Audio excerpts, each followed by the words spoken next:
My name's Angelo, and welcome to We Want Picks. Jacob and I couldn't even hit him with an hola. Hola. ¿Cómo está? No, my name is Angelo. Hola. Me llamo. Me llamo es Angelo. Y aquí. Aquí, we want the picks. What was that? The peaks at the end. What the hell was that? To Jacob, y me, y sono. Okay. Jacob and I are going to break down the entire... Effort. I mean, that's all they ask, is that you try. I'm pretty sure that was derogatory. I think it's going to come off very respectful of the culture. And if there's anything I know about respecting a culture... Sure. Absolutely. That makes sense.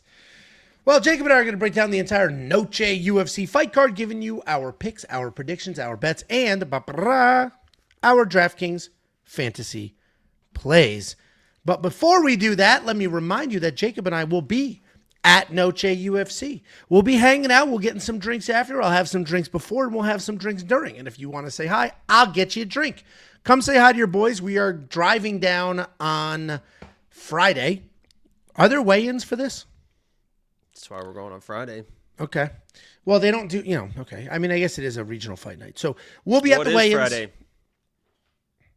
September 12th. Never forget. Lunes, martes, miércoles, miércoles, sábado. Domingo, no, sábado is Saturday, Sunday. Yeah, what's lunes, martes? I don't know. My youngest actually knows all the days in Spanish. You can ask her. Miércoles, Okay.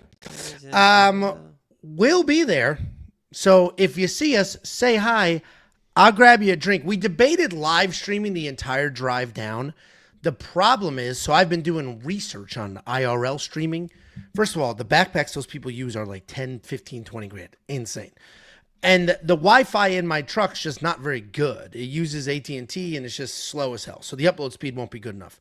What kind of a fucking privileged sentence was that? The Wi-Fi in my Lots truck of vehicles isn't come with very just good. internet in the car. Anyway, so then I started looking up the MiFi cards that use multiple carriers. The problem is upload speed on that is like 10 meg. So then I was like, all right, I can get a Starlink Mini and we'll stick it to the sunroof and that'll get you 25 meg upload speed. And that'll do it, but that shit's $500. And then you got to get a plant. So I don't think we're going to do that. I stopped listening a long time ago, baby. I don't blame you. Listen, let's praise. Oh! Yeah, let's praise Jacob. Now. Yeah. Unfortunately, the good news and the bad news. The good news is almost every Saturday, Jacob goes live and he hangs out with you all for 7 hours straight, placing bets, having some fun. This is not a premium thing. This is just yucking it up with the boys. This past Saturday, he parlayed the under on every single prelim fight. And it hit. $25 became $15,000. He did it with all of you. That's the good news. The bad news is we're going to be at Noche Saturday, so there will be no stream this Saturday. The good news is, Angelo, I'm live tomorrow night for the Contender Series. Okay? And tell them how you people, place bets on Contender Series fights. It's well, very first unique. of all, I'm trying to tell people that watch on Saturday to watch Contender Series too, because honestly, that's been much more consistent. Like the live streams go up and down, and when we're up big. If we're down big. But it's a lot of fun no matter what. Tuesdays, for whatever reason, much more consistent. But I also want to highlight a few more bets that we hit on Saturday stream. Because if you guys haven't watched the Saturday streams, I don't know what the fuck you're doing. Do you hate money? Do you fucking hate money?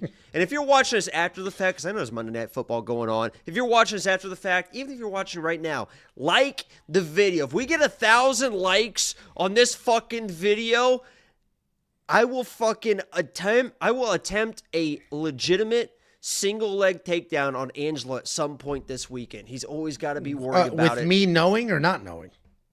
No, I'm just going to randomly attempt it. The whole weekend, you're going to be scared to fucking death. And we're going to vlog the whole thing. We're doing the vlog, so we'll have the cameras rolling. I'll set up a camera, and You're going to get fucking and I will fucking in a random okay, then I'll hotel fucking lobby. double leg you, Angelo. I didn't want to have to do that. I wanted to give you an actual shot. But if you want to turn it into a double leg, I'll fucking turn it into a nice, clean double leg. Okay. 1,000 likes on this video. Nice, clean double leg. I'll probably be a little bit wasted. We might even do it in the VIP in front of the fighters to really really fucking embarrass you. Sure, or maybe yeah, I'll absolutely. pay one of the fighters to fucking double leg you in VIP. That could be fun. Just like the video. The other bets that we hit Saturday, not only this big parlay that I told everyone about before the stream started. Guys, we hit Sam Hughes, second round submission, plus 1,800. What did we do the next fight? Oh my God, Renat, first round KO, plus 1,200. The next fight, we had that other guy to win by first round knockout against fucking Brad Tavares. He should have fucking done that. Then we're not done yet. Sam Patterson, first round KO, plus 1,300. The fight after that, Cowie, first round KO, plus 600. What do we do the fight after that? How about that auntie guy, KO, under 2.5 minutes, plus 500. And you thought we were done after that. No. Mason Jones, round 2, plus 850. Back to back. Missed one. Back to back to back to back.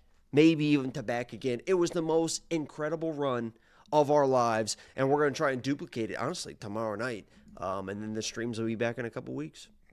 And just a full recap there. All of that is just 100% free hanging out with you guys in the live chat. So join those streams. We appreciate you. But Jacob's not the only one crushing that stuff. Regional Rain Man, I debuted this slide last week. Because last week we went live on a Wednesday. And it was immediately following week 4 of Contender Series where Artem picked a perfect card. And I was like, that's awesome, Artem. You picked a perfect Contender Series card. And then I was like, wait, he did one a few weeks ago. He hit 2. And he's like, I hit 3. So of the 4 Contender Series events so far this year, Artem picked 3 of them perfectly. Number 5 is tomorrow. The video is up right now. It is a Jacob thing. The video is up right now. So watch it. And we don't do this enough. Just click subscribe. It costs nothing to subscribe to the channel. Random content popping up. There is 80% of you are not subscribed and you miss some 70. good stuff. Agreed. I just made up a number, I'll be honest. No, it is 70. The stats are 70% of usually the... It's usually pretty high that are not subscribed. So make sure you subscribe because sometimes I'm very spontaneous. I'm very emotional. I'm very a lot of things. And sometimes I just randomly come up with a new video idea and then we'll just throw it up. And if you're not subscribed, guess what? You just fucking missed it. So yes, click that button. We appreciate you.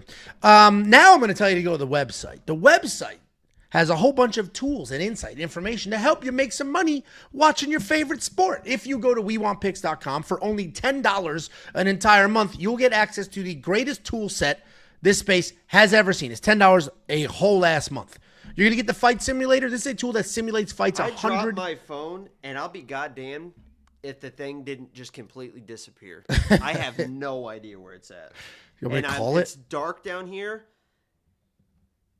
So I can't use, I was looking for my phone to use my flashlight on my phone to look for my phone. But the phone has... Now that's privilege. Listen, WeWantPicks.com, unlock the tools. Fight Simulator's one of them. Simulates fights 100,000 times. This is $10. Everything I'm about to mention is in one single package for $10. We have the Optimizer, builds DraftKings and FanDuel fantasy lineups for you. With a couple clicks of the button, it has the industry-first beginner mode. The Tape Index, if you like to do your own research and deep dive and watch the fights yourselves because you don't remember how it went down and you don't trust green and red dots on Tapology, is included as well. All of those tools, 35 other tools, and all of our picks and all of our bets. Artem's Contender Series stuff. Bet Sam is throwing up Contender Series bets. Jacob has future bets for cards way out. And real quick. Yeah. I do need a shout out because of the run we had, the donations Saturday were absolutely insane. The chat was awesome. Donations were insane. And the top fans for this week, this past Saturday, these people were donating like hundreds of dollars. Rob's FinTech, number 1. Donchenko, number 2. Donchenko? And if you interrupt me again, no, don't give people credit that don't say their fucking names if they're not fucking giving. You gotta give. That's not the one? Donchenko, and then Reese, number 3. All right, nice. Thanks, guys. I've heard all of those names, so you guys have been around for a while. Appreciate it. If anybody else wants to go to WeWantPicks.com and click Become a Member, everything I just mentioned, every pick, every bet, every tool, everything is available right now. $10 an entire month. Here's the 4 cards you're going to get. You're going to get UFC Rio, UFC 320, UFC Perth, and Noche UFC this weekend. Before I jump in, we have a comment here. Tom in Colorado. Pretty sure this is my buddy Thomas Rinker. Thomas Rinker is great about sending mail. Let me cover up his address. And he sends us mail. And I usually open up this mail in the vlogs. But he said the other day, I sent a parlay. And that's what he does. He sends a letter with a parlay for the upcoming event. So let's go ahead and check it out ahead of time. Here's the letter. Go ahead and show it to the world. Bang. He said, another We Want Picks donation parlay. Here are my 4 early picks. Oh, this is for Paris. Okay. Here's a look back. Let's see how he did. I keep an early picks small. Any early pick small, you can get buyer's remorse. All right. This is what he had for UFC Paris. He had Brad Tavares. Not great. William Gomez. Modestas Bukauskas, Nasruddin Imavov. Damn, he was close. Oh, these were not straight bets. Thomas, unbelievably close. Brad Tavares blew it for you because he decided not to wrestle when he had a very clear wrestling advantage. Who screwed you? Tybora. I thought you bet Ante Delija. Yeah, on the stream we literally had Ante under 2.5 minutes, and then we had Tybora the rest of the fight because I'm like, this guy's either gonna get it finished or he's gonna fucking blow his load, and then. That's the same thing we did with Beloki, too. We had Beloki Oki first round KO, which looked fucking live. And then we played Mason. We played him first round KO and then Mason second and third round. Like we do. It's unbelievable, the stuff. And when I say we, all me. The chat was not doing fucking shit. They were tailing me the whole fucking prelims. Then I started listening to them for the main card, and it kind of went all what the hell. But we still came out big. There we go. Yusuf knows it. Says, how come the live is so early this week? Because tomorrow's Contender Series. So we're getting ahead of it. Let's go ahead and break down this card. Opening up the Noche UFC fight card, we have the Ultimate Fighter 33 finale. This was supposed to happen at UFC 319, but Sezinando got hurt, so they canceled it. And now here he is 3 or 4 weeks later, so the injury couldn't have been that bad. We have Rodrigo Sezinando taking on Daniil Donchenko. Rodrigo Sezinando, 8-1 in his career, 4-1 in his last 5. He is on a 4-fight win streak, taking on Daniil Donchenko, 11-2 in his career, 4-1 in his last 5. Also on a 4-fight win streak, and those win streaks do not include the Ultimate Fighter because those aren't professional fights. Sezinando's a gritty guy. He's got plenty of cardio, 15 full minutes of it. He is... What the fuck are we laughing at? I forgot that was on your account. Or that the We Gon Picks account. I love you guys so much. Girl. No, it's not I didn't girl, write that. Girl. I am a man. You're not saying girl. It's like girl. Girl. Oh. That's what you do when you realize there's a girl in a chat. Girl. Oh. But they said I am man. So not a girl. Not yet. Rodrigo Sezinando is a grappler. He's going to come forward. He's got plenty of cardio. He's going to get you against the cage, try to work in some takedowns. He doesn't have like good old-fashioned clean doubles or singles or anything like that. Just real good cage pressure, and he will drag you to the ground. On the ground, incredible control, very high-level jiu-jitsu. He is incredibly tough, but his skill set's somewhat limited. It's like a throwback to 10 years ago where you could just be good at one thing and have success. He's taking on Daniil Donchenko. This guy's a nasty striker. He's got power. He does a really good job chopping down the tree. Kick, meaning leg kicks and stopping your motion. Did you say that just because you don't know how to chop logs? We learned that last time. I can chop the fuck out of some logs, and it's actually been driving me nuts. You don't know how to swing an axe. You literally don't know how to swing an axe. Of course I do. Let's go. Honestly. You literally did it wrong. You showed us last week. You fucking did it wrong. You had me fake chop wood with a fucking... Everybody knows to slide their grip. You can't slide your grip on the freaking camera mount I was faking it on. Honestly, we're going to go buy some wood, and we're going to live stream a wood chopping competition. I got some fucking wood for you. Let's see. Fuck up the back of that throat. Jesus Christ. This is when people start somebody just canceled their premium right now. Okay? See what you did? Fucking just missed out on some fucking quiche. Donchenko, nasty striker. He will blast your legs and then start to work up top. He's not very fast. He hits very hard, though. He can mix up the grappling and the striking pretty well. He is violent. No matter what he's doing, he is looking for a finish, but he does fade as fights go on. I don't watch The Ultimate Fighter. I've mentioned that before. So when we end up in this position, I have to go back and watch all the tape, both in the house and out of the house.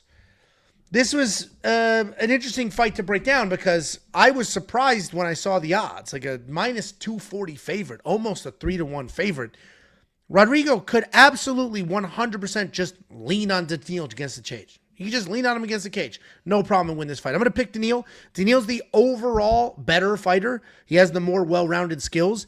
But Sezinando is better at one thing, and that one thing might be the only thing that matters, which is just straight-up grappling. Before I pass it to you, Jacob, I Googled it, right? I told you I don't watch The Ultimate Fighter, so I Googled The Ultimate Fighter 33. And then the Google AI just summarizes, answers things for you. The Google AI says, welterweight winner, Rodrigo Sezinando. And it says Rodrigo Sezinando won the welterweight tournament at the live finale. So if Sezinando pulls off the upset, this is a simulation. Jacob, who do you think wins? What kind of bullshit was that? Ask Google. You did, but why did you? I just Googled The Ultimate Fighter 33 to find the videos, and then the Google AI summary had that. It said The Ultimate Fighter 33 winners, and it had Rodrigo Sezinando. Fight hasn't happened yet. That's the simulation part. Somebody hard-coded it. Have you seen Ex Machina? Yes, I have. Would you fuck her? Yeah. What? Who do you think wins this fight? I think this guy Daniil. Is it Daniil? It's Daniil. Diaz, and some people write it Daniel, but it's not. It's Daniil, which is... Listen, I like Rodrigo. If he wins this fight, I'm not going to be crazy surprised. I agree the odds are a little bit crazy because he is a capable striker, more definitely of a brawler than an actual striker, but he will fucking get in the pocket and he will throw some fucking hot cheddar heat. He wants to obviously probably get to the wrestling. He's going to be the better pure grappler in this situation. If he gets on top, it's definitely going to be a fucking problem for Donchenko, where the fuck his name is. But it feels like Daniil is like the more refined fighter. Rodrigo's still a little bit raw, still a little bit, I guess Daniil's the younger guy, but he definitely is the more refined, especially striker. He's a nice, clean striker, counter striker, will get nasty with the elbows in the pocket, and I think that's the difference here. Rodrigo isn't really going to be able to use the wrestling because he's more of a grappler than a wrestler. He wants to throw heavy in the pocket, and that's really where Daniil shines, with those elbows, those short strikes, the body work. He's got really good body work as well, so I think eventually he's going to find a shot. In my opinion, I don't know what the odds are, but I think there's probably going to be a finish in this. I mean, both these guys, a big fight for both of these guys. The way that Rodrigo fights, it seems like he's kind of all gas, no brakes. And I think in those type of fights, we could find a finish. So hopefully there is. We'd like to start this card off right. I know that a lot of people don't love the matchups on this card, but I think it's still going to be pretty entertaining and the crowd should be fired up. And Angel's going to be fucking doing some stupid ass shit. Yeah, he's fucking. Yeah, I'm going to be drunk. Especially because we got this new dog that doesn't sleep, so I'm very tired, so I'm going to get down there and I'm going to get after it. Yeah, fight does not go the distance, minus 220. I think that's reasonable. Yeah, that makes sense. I agree. I think they'll get after it. Sezinando is super tough, so even if he's on the losing end, he might be able to get a takedown, some cage control, slow the pace. But this should be a pretty interesting fight. The odds, in my opinion, are wide. And if you believe Google and you think Sezinando wins this fight, $7,400 for a guy that is looking for cage control and takedowns, that might be solid. That might pay for itself in spades. Check out every single pick, every single bet, every single tool on the website right now. It's $10 a freaking month. That will get you to UFC 320 and UFC Rio. WeWantPicks.com. Click Become a Member at the top. This stupid log chop narrative, you know why this is so dumb? I grew up in Connecticut. I don't know what people think Connecticut is. Fucking Connecticut. We lived in the woods. We had to chop wood to burn it. And at my mom's house, we had a whole thing, like a mountain of chopped wood, and I'd sit out there for hours. Let's do this. Chopping wood. I had to mow my own lawn. I had to do all this shit. Mulch every year. What's a pile of, what's a bundle of wood called? A bundle of sticks? Don't look it up. This is a quiz. I'm not looking anything up. You know what a bundle of sticks? Huh? Yeah, I know what Clever. that is. We would just call it a wood pile, dude. It's a rick. You buy a rick of wood. I've never heard a rick in my life. We just call it a wood pile. I'm not surprised. Rick? What do you call that thing in your room? This is some dumb Midwest bullshit. Where you put your clothes and stuff. A drawer? The whole set. What? A bedroom suit? Yeah. See how fucking dumb that is? A bedroom suit. Next up. Nope.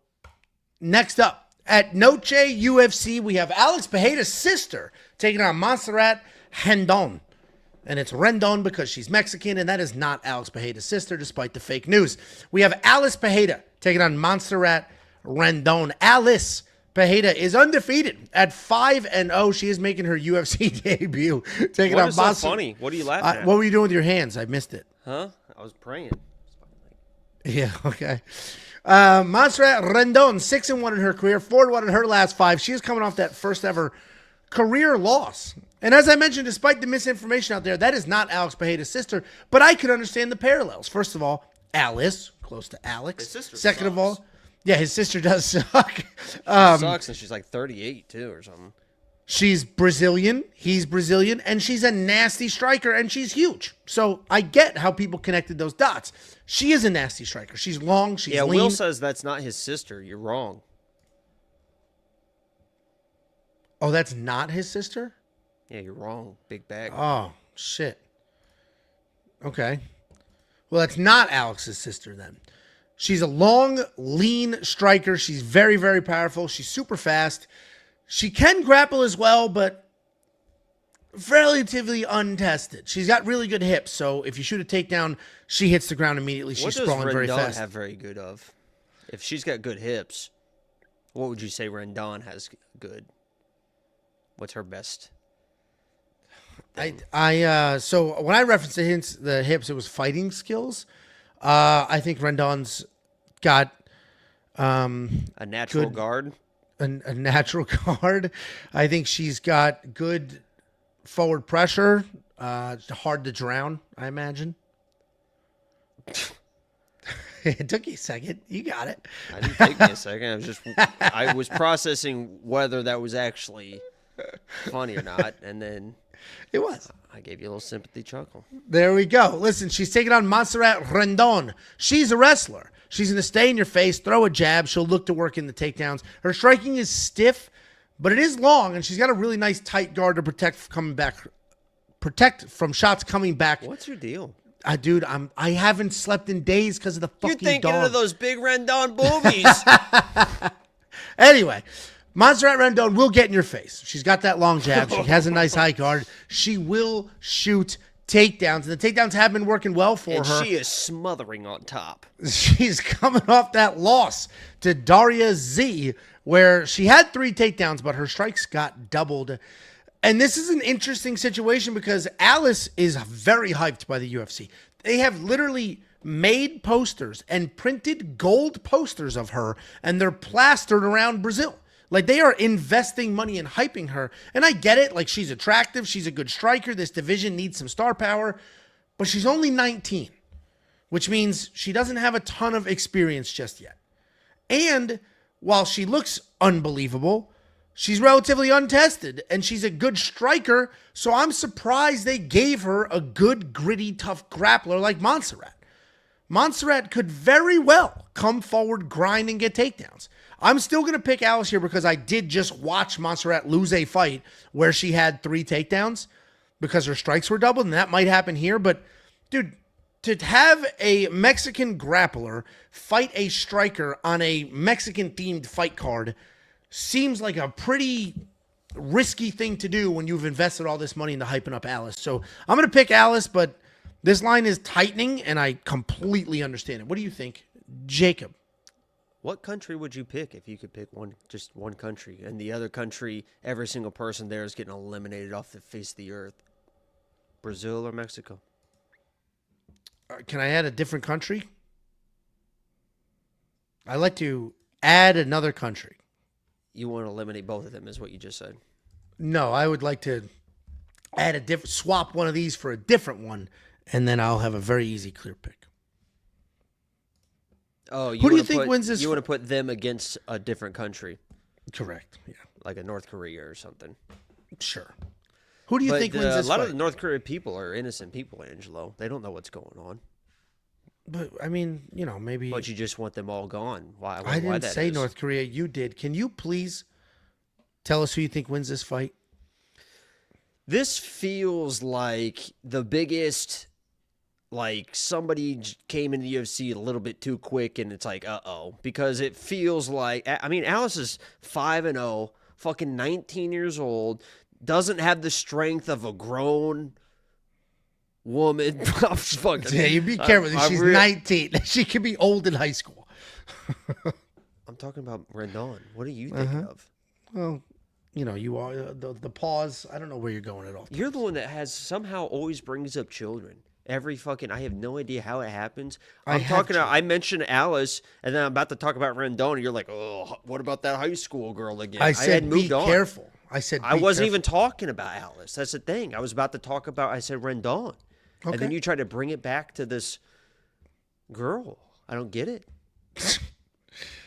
Anyway, you have this 19-year-old girl about to fight this like grown woman with some assets on her. And it just feels like there's a situation where even on the regionals, like this girl Alice just fought some girl that's not even that good. I think went full 5 rounds with her.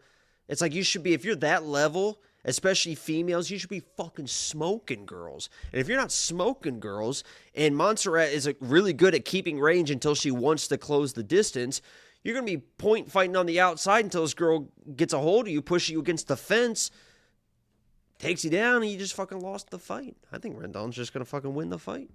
Oh, you're outright picking her? Yeah, I don't think Alice is that dangerous. She probably comes in hot, eventually makes a mistake because she's not that seasoned. Rendon's pretty good at getting people to the ground. This isn't like a random like 12-8 girl that's been in the UFC that's lost some fights or whatever. Like, she knows what she's doing. Yeah, listen, I'm going to pick Alice just because I think there's going to be a big gap in the striking. I don't know if she'll be able to defend. There is. I don't think there. I mean, no, she's a good striker. She's fast. I mean, she just went 5 rounds and just looked okay against some 25 minutes. That's a long time. You should be smoking people.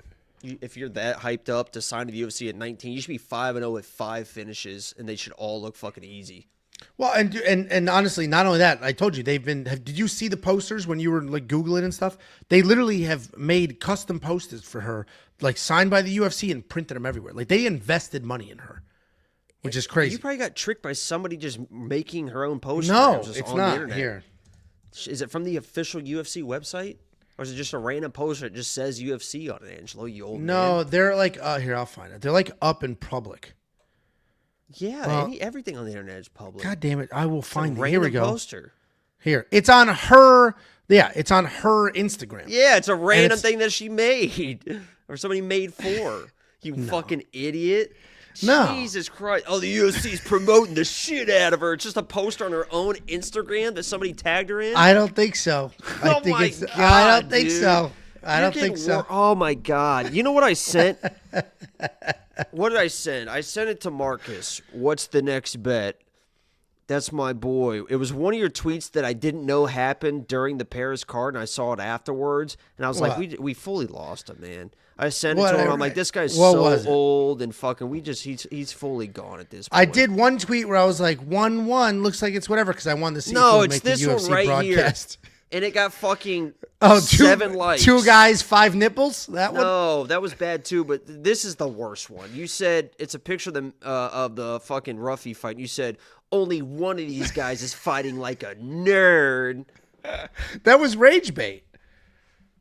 Because shit. Benoit was just diving at legs. So I was like, all right, here's some rage bait. Bullshit. You thought that was the most clever thing? Only one. No, I thought is fighting like a nerd. I thought that was rage bait. I genuinely thought. Oh my God! I thought the nipple tweet would do better than it did. How does nobody talk about the dude? Lost you, dude. It's because you're fucking the bar that your friend group has set for a level of comedy that is acceptable has fucking turned you into a soft pile of fucking shit. You mix that with all the fucking estrogen, and you just added more estrogen into your fucking family. Yeah, you're too far gone. Like, we don't, like, honestly, it's my fault. Honestly, it's the chat's fault. because my streams have become so successful that now I stream instead of watching fights with you, and I was the one that was fucking keeping you in check. Like, I keep the level high. You can't really make this me narrative laugh. is such bullshit because I think you're very funny. I find you very funny. You're very funny. I'm the funniest person I know. Sure, you know 3 people. And I think I'm funnier than you. I absolutely think I'm funny. There is not not you're autistic chance, funny. You're there like, is not a honk, honk, fucking awooga, awooga. chance in fucking hell that you actually believe in your fucking mind that you are actually funny. I'm definitely funnier. There than you. is It's not a a chance. Like, I can hear it in your fucking voice the way you say it, that you're just saying it, and there is not a chance in hell you actually. No, believe I'm definitely. See, here's the thing. I'm clever funny. No, that's you. No, you're like, oh, here's a, hey, stupid, or awooga, awooga. Let's all laugh. But like, I'm actually funnier. See? See how I got him laughing? This is the funniest thing you've ever said. This literally is it. And you're still not funny to me. This is the funniest moment, maybe of your entire life, and it still is not even close to the level of fucking funny. You know what's so funny about this, too, is Big Don just sent me a video of one of your past streams when you went live at your old house or whatever, and somebody was like, talk about fights or something. You're like, if you guys want a good stream, go watch Jacob's or something like that. It's the funniest thing ever. Like, you even admit it in the moment.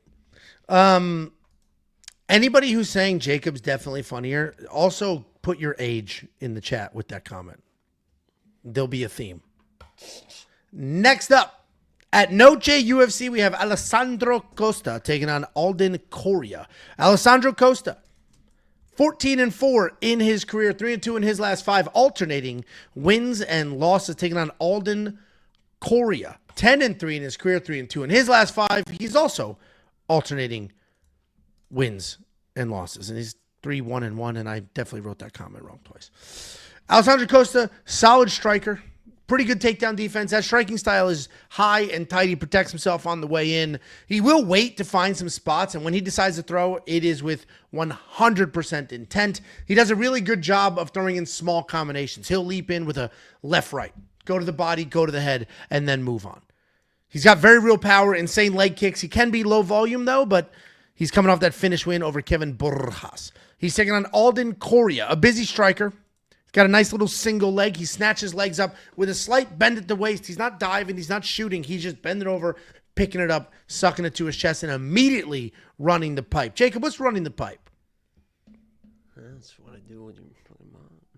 There we go. See the difference? Your mom. Your mom. Okay. He'll get that single. He'll run the pipe. And if he doesn't get it, he'll transition. He'll change directions. He sticks with it. His scrambles are slick. He does a really good job snatching up submissions. And while he is primarily a grappler, the striking is solid as well with some sneaky power. He'll throw knees, kicks, elbows, the whole mix. Alden's actually pretty good. He's pretty slick. He does a good job getting to the legs. He's super long for this division, which in this case might actually work against him because when he's just bending over to snatch up a leg and he's got to go all the way down, Alessandro Costa is 5'4". This is just an itty-bitty guy. And Alden Coria is going to have to get under the hip, get the leg. Like, I actually think that's a good amount of work there. Alden is far better than these odds indicate, but I do think Costa's going to win. I think Costa's going to be too mobile. I think he's going to be moving too much, too high of a guard, and he's just going to be sending a lot at Alden and probably backing him up. So Costa's going to be the pick. I feel like the odds are a little shaky here. What do you think, Jacob? I think the odds are right. I think Costa's going to look maybe minus 1,000. It's just a bad matchup for Alden. He's not going to be better everywhere. Costa's a better wrestler, better jiu-jitsu, faster guy, more power, everything. It's just a tough matchup. Alden might get some good matchups in the future, but this just feels like just a kind of a lamb to slaughter here. I'm all over Costa this week. There we go. A lot of people are all in, and you can see the odds widen a bit there too as well. See? Ooh, your voice cracked. See this is the humor. This is the top tier. Look at the defense of you. Look at the No, I'm just... Now we know. No, go ahead. Do your thing. Look at the defense of you. There's no trying defensive. to call out. Oh, you guys think that's funny? You think... No, I'm highlighting the comedic genius that is Kid in Play over here with that outfit. Crisscross. Jump. $9,500 in DraftKings Fantasy for Alessandro Costa. $6,700 for Alden Coria. If you think Costa runs through him, then go ahead and throw him in your lineup. But if he doesn't run through him and he doesn't get the grappling going, and we're getting typical 1-2 enter the pocket, leave the pocket type Costa exchanges, that $9,500 is not going to be worth it. But if you want to see what the fight simulator has to say or the artificial intelligence, we have an AI that's picking fights based solely off historical data. Check it all out. WeWantPicks.com. Click Become a Member at the top. It is only $10 for an entire month. Next up at Noche UFC, we have Zach Reese taking on SD Dumas. Zach Reese 9-2 in his career. He is 3-2 in his last 5. He's coming off that decision win over Dusko Todorovic, who we're going to break down here in a few minutes, taking on SD Dumas. 10-3 in his career, 3-2 in his last 5. He's coming off that first round knockout loss to McCall Oletsachuk. Zach Reese is a guy that I've had an interesting relationship with. I had him in my safety parlay just to watch him be a jiu-jitsu nerd and get power bombed. But outside of that fight and outside of the time that he got absolutely smoked by Azamat, the reality is Zach Reese is a decent fighter. He does have good jiu-jitsu. He does have very powerful striking. The problem is the wrestling's not great, and sometimes he'll just play that jiu-jitsu game. He'll hang out on his back for a little too long, try to wrap things up instead of trying to scramble and fight like it's 2025. He can give up the minutes doing that, but overall he's a powerful guy. He's pretty well-rounded. Can win the fight in multiple places, taking on SD Dumas. This guy is an absolute disaster. His personal life, as I said on the Quick Picks video, has a rap sheet as long as a CVS receipt. This guy has been arrested more times than anybody can imagine. There was a full-blown meme floating around Twitter of all the mugshots. It has to be updated because he's been arrested within the last 5 months or whatever it is. Fight-wise, he was a street fighter that learned some techniques and made his way to the big leagues. He can do all the things. He's well-rounded enough. He can strike. He can grapple. He's got decent jiu-jitsu. He's not really a powerful guy, and he's not great at anything, but he kind of knows each individual piece. He's coming off that KO loss to McCall Oletsachuk, where a lot of people said that was early, and it did seem a little bit early, but at that point, who cares? He also was supposed to fight at UFC 317, but he didn't because he could not get a judge to allow him to take off his ankle monitor before the fight. Zach is tightening. He was a 3-1 favorite. This line is tightening. There are people that have sat down and said, SD wins this fight, let me bet on him. And I don't get it. I totally get, and actually one of the comments kind of going pretty crazy on the Quick Picks video is, Zach Reese is underwhelming. And then the number one reply is, SD Dumas is way more underwhelming. And that's kind of what we have here. You just got to, we're picking against. I'm picking Zach Reese, but a lot of that, 80% of that pick is against SD Dumas. Zach Reese is the pick. Jacob, who do you think wins this fight? I'm interested in see the hair that Zach Reese is bringing into the octagon. Got the hair transplant in. Did he? When? June, I believe. So a little raw, a little bit. Yeah, it's gonna be. You know, I think you're supposed to keep it a little bit cut, keep it a little bit shaved, but could start bleeding, could factor into the fight. We don't really know. Angela, how long did it take yours to heal? I didn't get it done. Do you want to tell the people that you want to fuck Martha Stewart? Okay. Yeah, I will. Jacob said, do the pick first, and then we'll do that, because people will throw temper tantrums when we get off topic. I like Zach Reese here. SD Dumas, it looked like he, honestly, I was a fan of kind of his fight game, because you could tell that he was evolving every single fight. He mentioned before, like in the grappling, I haven't really done grappling wrestling. I might get taken out, probably get taken down, but I will get back to my feet. And he was a guy that was kind of backing up all those claims, and it seemed like if he was able to really dedicate to the sport, he already had kind of the athleticism and the street fighting and that fucking everything to bring into the UFC to give you a nice, good base. And then he was just kind of figure everything out. And then he's got all these issues. He's not doing this, he's not doing that. And that fight against McCall, I mean, he looked fucking horrible in that fight. I mean, he was covering up like this, ducking his head, turning, running from the exchanges. And I understand the pressure that McCall can bring. At this point, McCall might be the best fighting nerd. I mean, him and Rodolfo are about to fucking carry that camp now because they're the only ones that are winning lately. But he just didn't look. I know the stoppage was a little bit weird, but before the stoppage, and he got dropped to get to the stoppage, he just looked like it was like he just wasn't comfortable in the octagon anymore. Now you got this huge guy, Zach Reese, that is going to bring those front kicks, that is going to bring some good boxing, that is going to mix in some wrestling. You say he's been really working hard on his wrestling. You saw that in that last fight against Dusko. Dusko was able to get some takedowns, but those scrambles are pretty wild. This guy definitely knows what he's doing on the ground. So, honestly, obviously, SD is probably going to be live for any shot. Zach Reese is a little bit stationary, relies on his height and length a little bit too much. But Zach Reese is better everywhere. I mean, he's a better wrestler. He's a better jiu-jitsu. He's a better striker. He can keep range. He's got power. He's got finishes. He showed that he can go 3 rounds now and kind of tough shit out. Now he's mixing in some more offensive wrestling with some real takedowns. If I'm Zach Reese, I think I just shoot a takedown and just out-grapple him. That's probably the easiest path to victory, but he's probably going to be striking from the outside. But either way, I think Zach Reese wins this fight. And if it goes to the ground, I think he finds a finish. So, I mean, SD is posting a picture 3 weeks ago. He's a no-stripe white belt. What are we doing? And he posted that picture. Well, let's talk about it. He posted the picture. Tom Colorado says Zach was in the gym, Dumas was in the court system. The reason I showed that is because SD Dumas posted a screenshot of his bank account, had $13 in it. And he, in his own caption. Not the negative. That's good. Not in the negative, but he, in his own caption, said this is what happens when you have, like, you're in the courts or something like that. Like, literally has no money because he's paying for lawyers to constantly get him out of trouble. He has said that he's turned his life around and all those things, so maybe he has, and I hope he has. But, like, it is funny to see that go viral because when Charles Johnson was like, I was negative. He didn't even say it. His manager said it for him. He was negative in the bonus and all that. Charles Johnson has a family. Charles Johnson is trying to run businesses. Like, Charles Johnson, you can understand. Congratulations, Charles, as well. He just had another child. Another kid. Yeah. So you can understand that situation, but like feeling bad for somebody who doesn't have money because they spent it all on lawyers for all the shit they did is nuts. So you don't feel bad for him? I don't feel bad. Listen, I got to be careful what I say because I don't know what he was arrested for and then acquitted versus actually convicted of. But like he was arrested for all his alleged issues. Yeah, allegedly hitting women. Allegedly, the last arrest he was hiding in a dog crate from the cops robbing a house. Allegedly. So, well, the dog crate wasn't alleged. He's the one who said that. So it's like, yeah, I'm supposed to feel bad. But come on. Need more systems in place for kids. My point to all of that was it was a funny contrast to.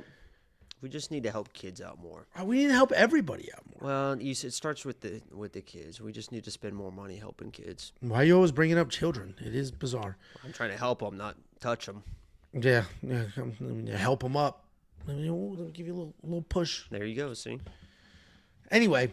It was just an interesting contrast of broke fighter and broke fighter, and the SD is going like super viral for it. It's like I just got, while we were on the stream right now, I got a push notification from Yahoo Sports about SD Dumas shares, UFC fighter SD Dumas shares bank balance. And then the rest of the article is about the UFC's pay structure. When he says himself in that caption, I spent it all on lawyers or however he worded it. Anyway. We're both on the Zach Reese side. I am very, very confident. Somebody wrote, betting on this fight would be crazy. I legitimately am like, should I put Zach Reese in the safety parlay? Like, that's how confident. Last week, I was that confident with what's her name? Sam Hughes. Yeah, you were that confident.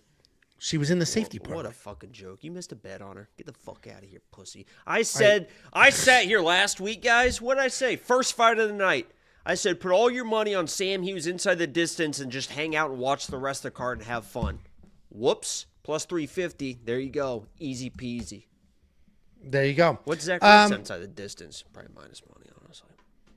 I would assume it is. Especially it's only a 1.5 round line and he's a 2-1 favorite. So, we're all over Zach Reese. Yeah. Jesus Christ. You only save a couple of dollars. Zach Reese by submission. It's 275. That's better than... There you go. $8,900 in DraftKings Fantasy. I do think that's worth it. And if you want to check out every pick, every bet, every tool for not only this card, but UFC 320. What are you UFC in the chat Rio. saying, hey, white? This dude's username is white. And he was like, all this yapping, I can't even fast forward. So I said, hey, white. Leave. Oh, my God. Well, thank God his name was White. Holy shit. Go to the website, wewantpicks.com. Support your boys. It's fucking $10 for an entire month. Greatest service you'll ever get in this space, period. End of story. Objective statement. Jacob texted earlier, I was at the vet. We got a new dog this weekend. The fucking thing threw up all day long. So I'm at the vet. While I'm at the vet, people just replace loved ones like that. Imagine when Meemaw dies, you went and just got a new Meemaw. I mean, that is what people do. What are you talking about? It's called remarrying. Anyway. No, you go get a Meemaw. Not Papaw finds a new Meemaw. That's fine. Oh. Like, you go and just purchase a new Meemaw. Let's not replace people so quickly.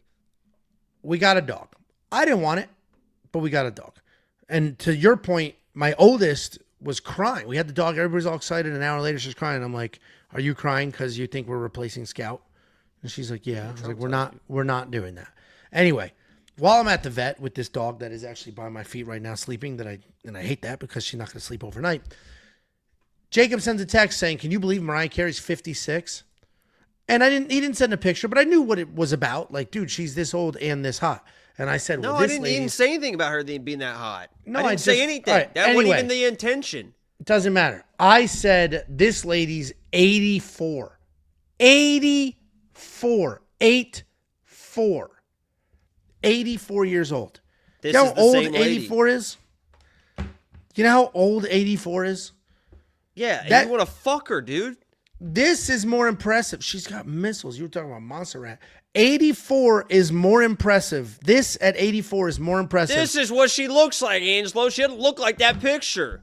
She does look like that picture. It was her picture. Yeah, just like what's her name had a poster. UFC's promoting the shit out of her. What the hell are you doing, man? Smash. We do have a super chatterino from Tittlefits. How is Dumas still here, but Budai gets cut? Well, good point. Dumas is probably cheaper, and he's not boring. Like when he loses, and when he's not boring. Where Budai is just boring. Would you have a max age limit, or if they look good, they look good? I imagine this is gonna sound wretched. I imagine things start to smell after a certain age. You know how old people just smell? I can't imagine. What goes on in your fucking brain, dude? I just said it out loud. That's what goes on. Some of this stuff, like I say some stuff, but it's pretty light and airy and stuff. You say some stuff that comes from such a dark place. What dark place? You said, is there a maximum age? And I said, yeah, old people start you said, to smell. no, because I bet the old lady's pussies start smelling. I didn't say all that. You connected those dots. That's on you. If your brain did that, that's on you. I said old people smell.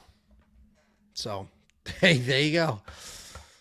Next up, at Noche UFC, we have Jesus Aguilar taking on Luis Gurule. Jesus Aguilar, 11-3 in his career, 3-2 in his last 5. He's coming off that decision loss to Rafael Estevam, taking on Luis Gurule, 10-1 in his career, 4-1 in his last 5. He's coming off his first career loss. Jesus Aguilar, solid grappler, pretty durable guy, decent striking. He is the guy that is nonstop looking for guillotines, and he's not just looking, he's finding them. This guy has 11 wins. 8 of those wins are by stoppage. 5 of those 8 wins, guillotine. And he's not just jumping guillotine. He's not just waiting for you to shoot. He literally sets it up in all sorts of random scrambles and does an amazing job. He can strike as well, good combination. Seems like he's got decent power, but he is a little wild. He is coming off that loss to Rafael Estevam where he was out-wrestled, but he had a couple of close guillotines that were like, uh-oh. He's taking on Luis Gurule. This guy is light on his toes, good forward pressure striker, bounces around. He leaps in, he strikes, he leaps out. He's aggressive on the feet and on the ground. Decent power. He's in good enough shape to push a 15-minute pace. Never takes a step backwards. He can grapple as well with solid top pressure. He is coming off of that loss to O'Day Osborne where he got finished. And a lot of people questioning what he looked like on a Contender Series versus what he looked like in a real fight. Jesus is tough. It's completely. I mean, it's fucking. That's O'Day in your fucking debut is wild. Oh, I'm not criticizing the loss. I wouldn't argue against me either. You're gonna lose every time. Sure. Jesus is tough as hell. He's always in a fight. Even when he's losing, he's not giving up. He's not quitting. He's hunting for a guillotine. He's throwing punches. I expect this to be fun. I expect it to be close. 2-1 on Luis. Luis is the better, more well-rounded fighter, so I'm going to pick him. But, like, Jesus, dude. You have to worry about Jesus. I like Luis a lot in this fight, honestly. I mean, Jesus is going to be guillotine or bust, but this is like the exact opposite of fucking O'Day. Luis is a good striker. You saw in that Contender Series fight the scrambles that he can hit. He's so comfortable in scrambles. It's out of control. So even if he gets in a little bit of trouble, I know that he knows where to go. Now, that doesn't make it safe all the time. Jesus is very good at locking at the guillotine, but at least I know that Luis knows what he's supposed to do. He knows what's coming. He knows how to get to the side. He knows how to scramble. He knows how to even panic out of situations. So that's a good thing. Luis should be able to grapple if he wants to wrestle, strike if he wants to strike. This is a much better matchup for him than fucking a long, rangy, powerful striker when you're just kind of you're still working into the striking at the UFC level. I mean, Jesus is a short-armed, stocky dude that just kind of throws wild shit. So just don't shoot single legs. Punch him in the face.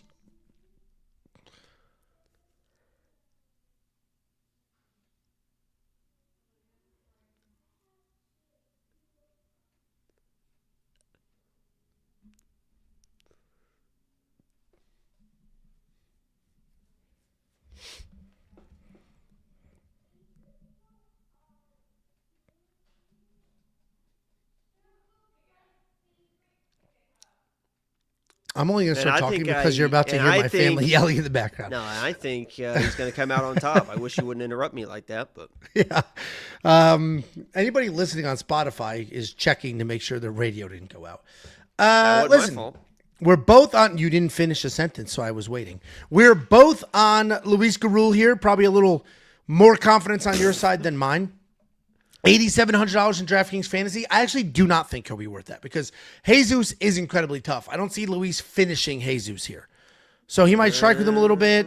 I think he'll shoot a takedown, defend his neck, and then might be like, I don't know if I want to keep going to the ground. So could be a weird, low-scoring, yet very straightforward fight for Luis Gurule. But if you want to check out every pick, every bet, every tool, the artificial intelligence, what Artem's doing with Contender Series, the future bets, use the Fight Simulator, the Tape Index, every freaking pick, bet, and tools in one package. $10. No upsell, no cross-sell, no nonsense.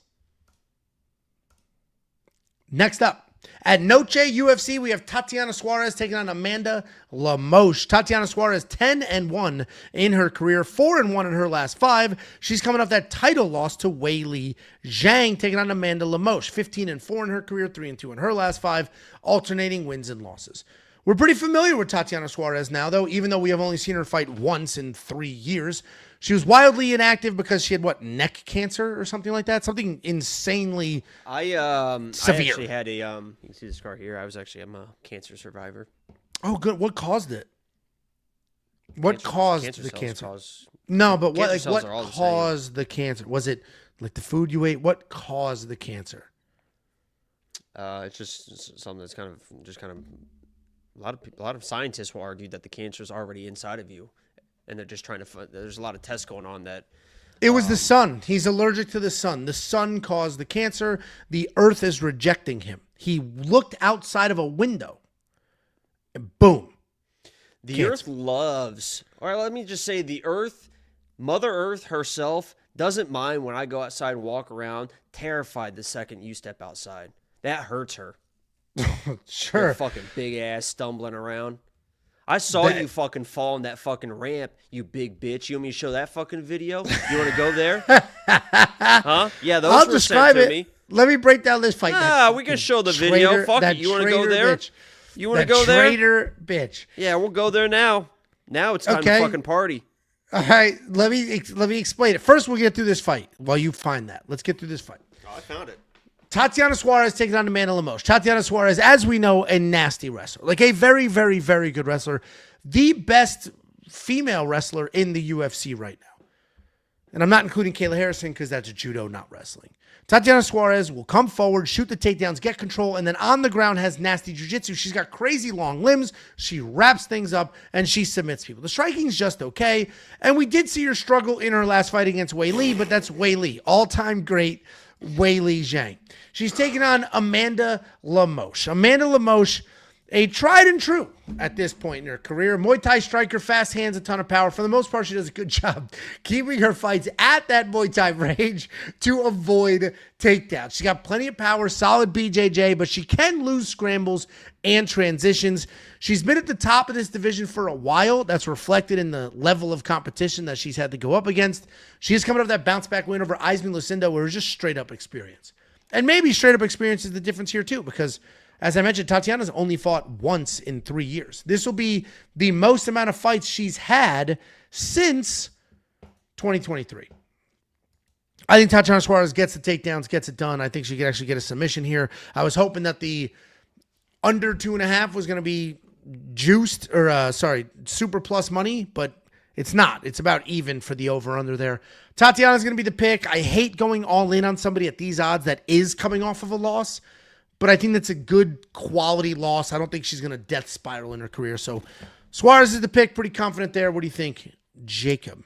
Yeah, I think there's differences between a loss and a quality loss. I think she just fucking lost. Like, she didn't look fucking good at all in that fight. You don't factor the opponent into that, though?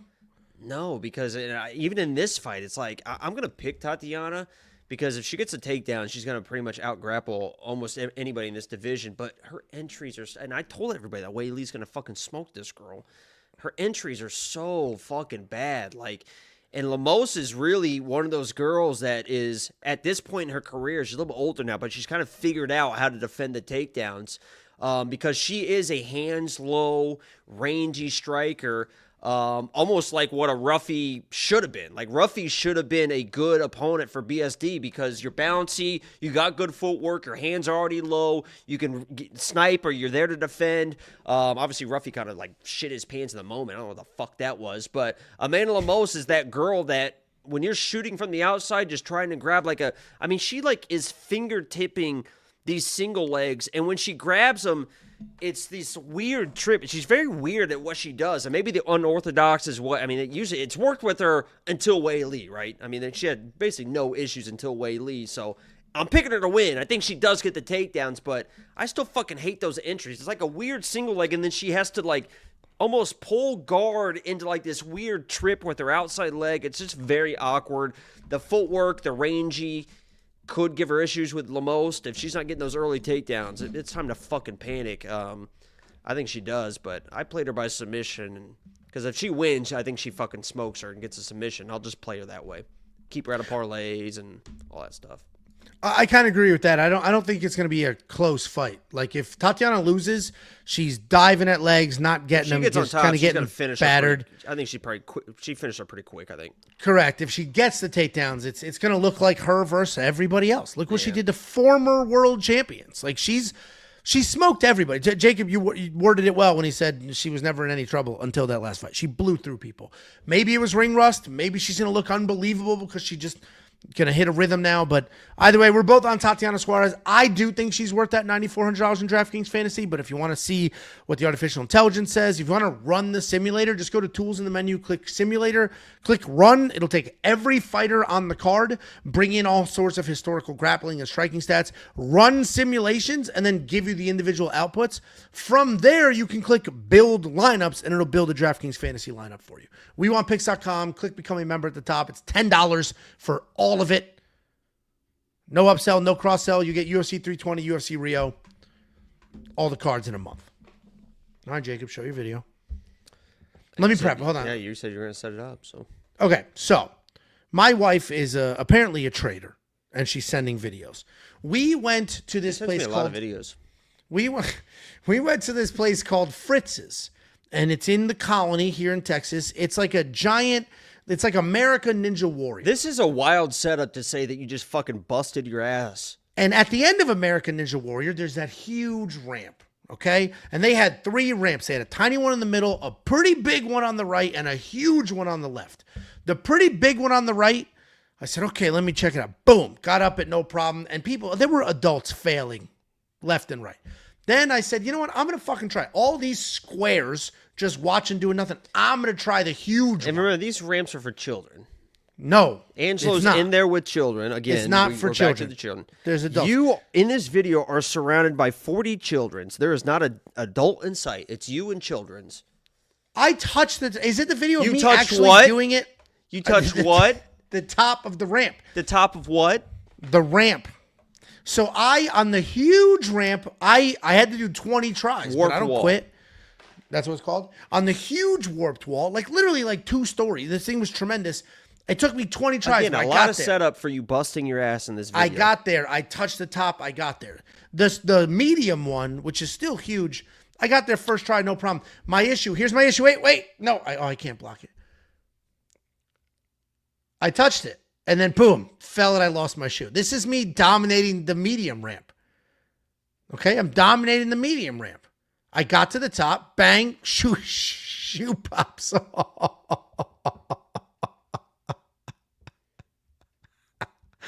Did it, bang.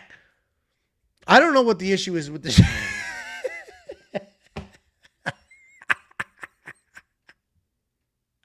That should be your gif on live streams when you miss a bet. Just plump. We don't miss bets, stupid. Okay.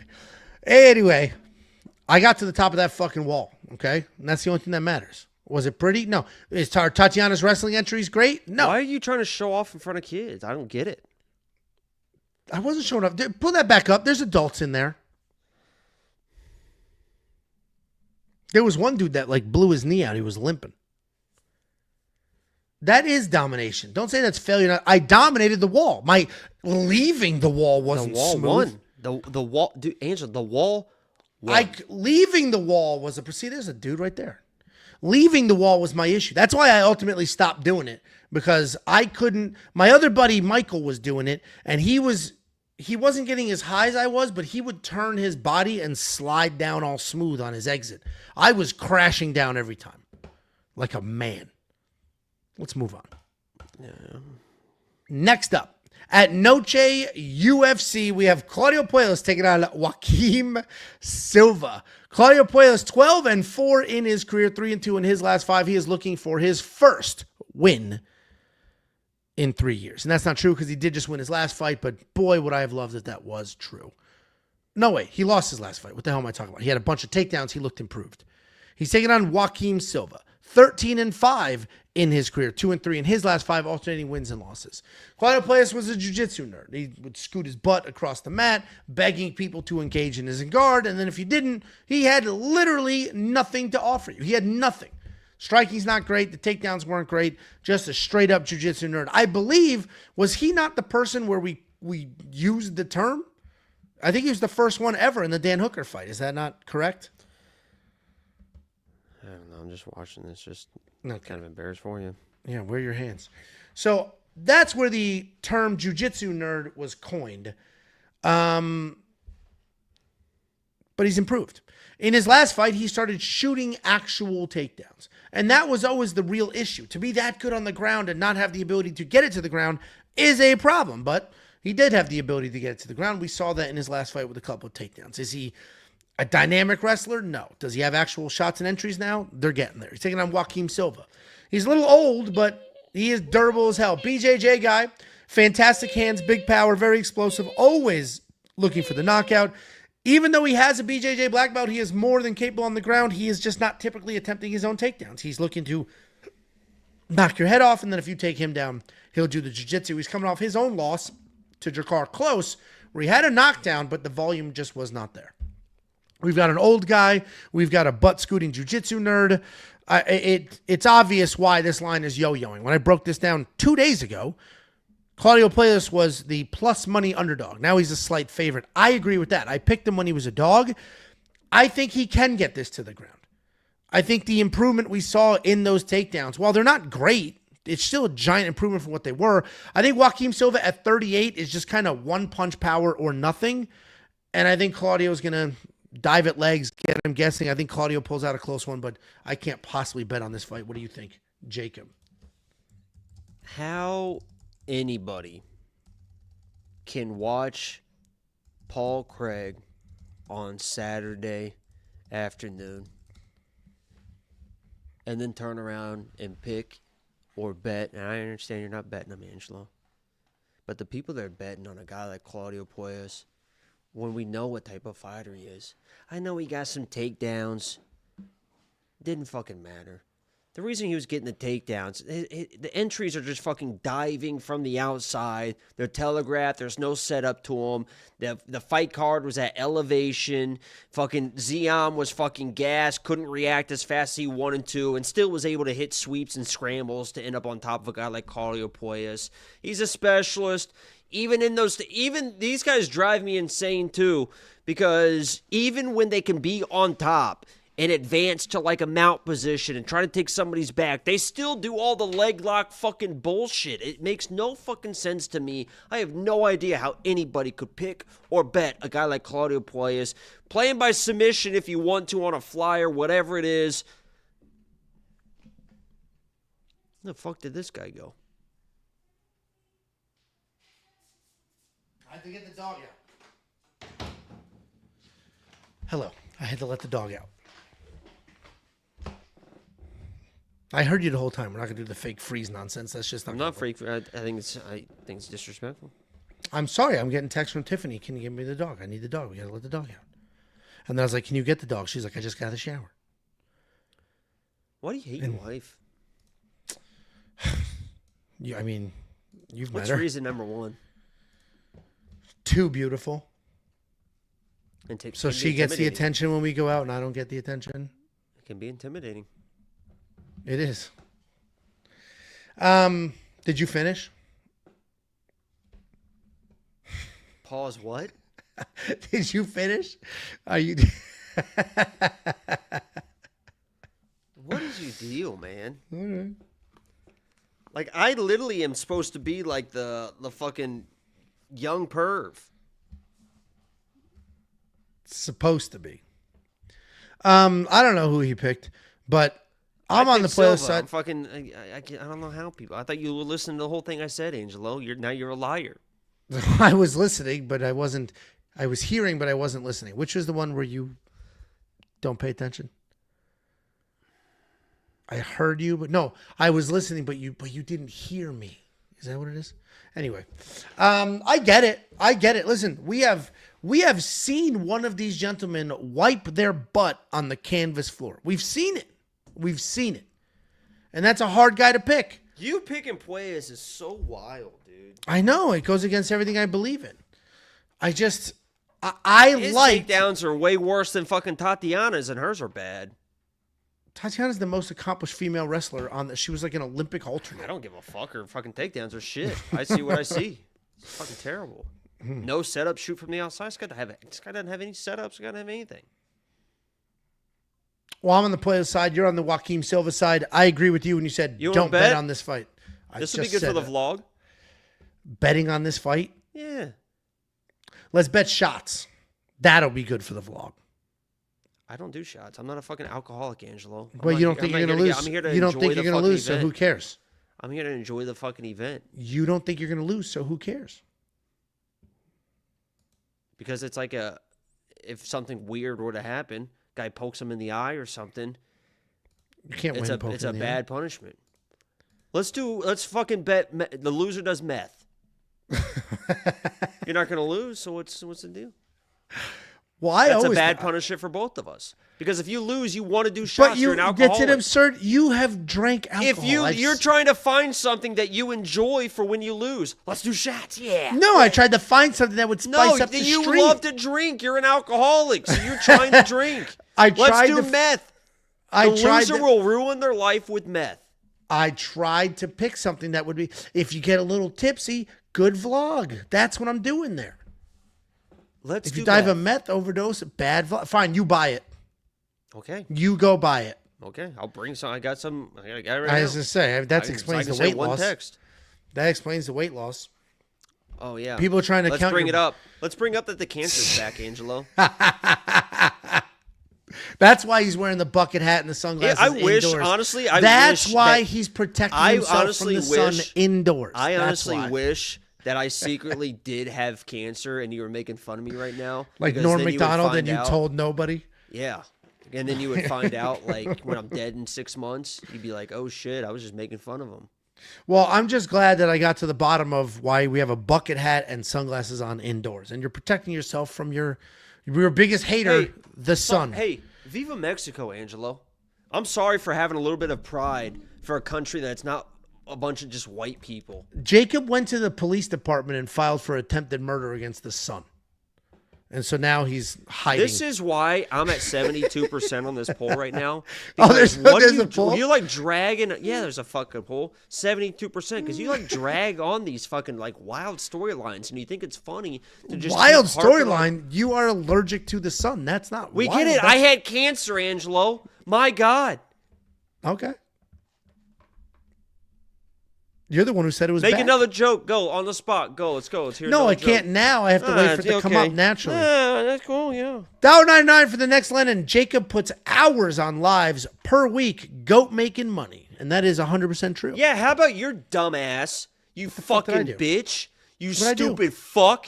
You cunt fuck bitch asshole taint licking. You stupid bitch. You say asshole weird. I'm on the stream. Stream just fired up. Getting ready to go live on a Saturday afternoon for you. For your channel. For all this stuff. Sit there for 7 fucking Is this because hours. I texted you about the weather or something? Yeah, When I again, text cutting you? me off. What's Well, with it all was- this? Just jump in the line. I have this big setup, this big crescendo. Angelo sends me a text. I'm sitting here in front of the. I know I have to be here for another 6-7 hours. Sends me a text. Wow, it's beautiful outside. Well, you know I what? showed that on stream. I said, you guys will never guess what the fuck Angelo just texted me. Just You know what's enjoying crazy? his Saturday. I'm sitting here for 7 fucking hours. Not that I don't have fun doing it, but it's nice to know. It's nice when I'm doing this when it's raining or when it's fucking Of course. 100 degrees outside. Angelo just sat down on my stream. Angelo sends me a text. Wow, beautiful outside. Here's the thing. I also sent the text right after that to you and Josh the web guy saying, holy shit, I thought this card started at 2 p.m. The fact that it starts at 11 is a nice surprise. I didn't know the card started that early. I was shocked. When I saw We Want Picks is live, I was like, what the fuck? And then I opened up the ESPN app. I was like, holy shit, this is 11? It was great. It was absolutely great. Thank you, Next Lennon. Appreciate you. Next up, at Noche UFC, we have Jose Medina taking on Dusko Todorovic. Jose Medina, not a Mexican, but he is on the Mexican Independence Day fight card. 11-5 in his career, 2-3 in his last 5 on a 3-fight losing streak. Where's he from? El Salvador. No. He is taking on, that's not El Salvador, Peru, No. Guatemala, Pretty sure it's Bolivia. Bolivia. What's funny is somebody commented because I said he's not a Mexican, and I was joking. I'm like, the UFC probably thought he was Mexican, just searched Jose on their roster and said through him. And somebody's like, LOL, he's South American, idiot. It's not South American Independence Day. It's a Mexican Independence Day. This isn't anybody who speaks Spanish Independence Day. It's Mexican Independence Day. That's what this event is designed around. That's why it's always this weekend. Viva. Viva. Tengo el gato los pantalones. Taking on Dusko Todorovic, 12-6 in his career, 1-4 in his last 5. He's looking for his first win in almost 3 years. Jose Medina, good ground and pound fighter. Good's pretty loose there. Decent striking, dangerous on top. And when he is striking, he's got clean boxing. Nothing too crazy. Not particularly powerful, not particularly fast. But his hands are in the right places at the right times, and he keeps it tight. His takedowns are just okay. But when he ends up on top, he does an awesome job of maintaining positions. And he does a really good job of doling out damage. He's coming off that KO loss to Ataba Gutierrez, where we did see how tough he is. Taking on Dusko Todorovic, a technical striker. He's got power. He also has takedowns. He has good BJJ. He's a high-volume guy. He lands almost 5 significant strikes per minute, but there are definitely some questions about his chin. Okay, takedown defense at 42%. Likely going to need it here. He is coming off that decision loss to Zach Reese. This fight, I mean, we got a guy who hasn't won in 2 years. We have a guy in a 3-fight skid. Neither one of them are Mexican, and they're the featured prelim of the evening. It'll be a fun fight, though. This will be a fun fight. Dusko gets after it. Jose's tough and gets after it. I'm going to pick Dusko because he's the overall more well-rounded fighter, but 3-1 odds here implies that, like, he's just going to blow through Jose. Jose is very, very tough and a grappler. So it's not insane that he gets his own takedown or weathers a storm on the feet, but Dusko's going to be the pick. I think he's the far better striker, and I think the ground game is good enough, rounds him out pretty well. So Dusko's the pick. What do you think, Jacob? Yeah, Dusko's a wild guy, but he's better everywhere. Jose Medina, he was signed to the UFC because of a loss. I mean, he lost in the Contender Series, and they're like, wow, you're tough. Come fight for us. And then he got a fight, and they're like, oh, shit, he's still tough, but he's not very good. Give him another one. He's like, oh, shit, he's tough. And then they finally fucking broke the guy, unfortunately. But Dusko's better everywhere. I imagine he's going to use his grappling. He's actually kind of a grappler at his core. He really loves you can tell he fucking loves jiu-jitsu. Either way, I think this fight's probably over early, especially with the grappling. But Dusko's going to go balls to the wall. He is all gas, no brakes. It's probably a recipe for disaster for a guy like Jose, who just, honestly, he's tough. Seems like a great guy. Glad he got the opportunity. I hope he made some cash along the way, but he's just not very good. Yeah, I mean, I get it. I agree. We're on the same side here. So, I got no issues with the guy. Seems like a great guy, but he's obviously tough as fuck. And if he came in, I mean, if this was like a Jose Medina, like weather the storm and then figure it out late, it would be fucking incredible. I'm sure the crowd would go fucking absolutely bananas, beating up the white boy. What is this, a Serbian? It's about as white as you can get. Yeah, it's about as white as you can get. Yeah. I fucking hate white people. Yeah, no, you get it for sure.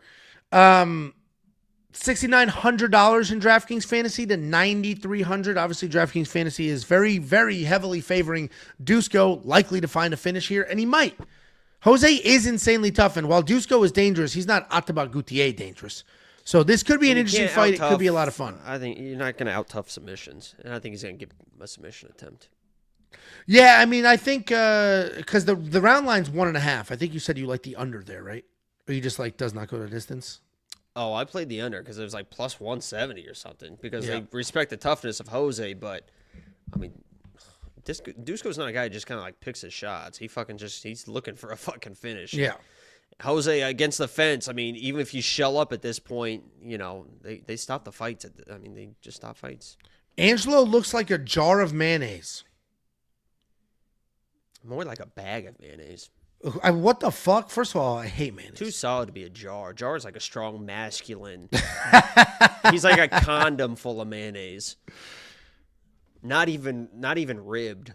Just a fucking cheap ass fucking condom that they have at the brothels full of mayonnaise. I mean, what are we talking about? Jordan Weisner? If that's not the nerdiest fucking name in this live chat right now, I don't know what is. Weisner? Name Jordan Weisner. A girl name and Weisner. That's the dork. That's why this is 70-30. And honestly, I'm embarrassed that you even got 29% of the vote.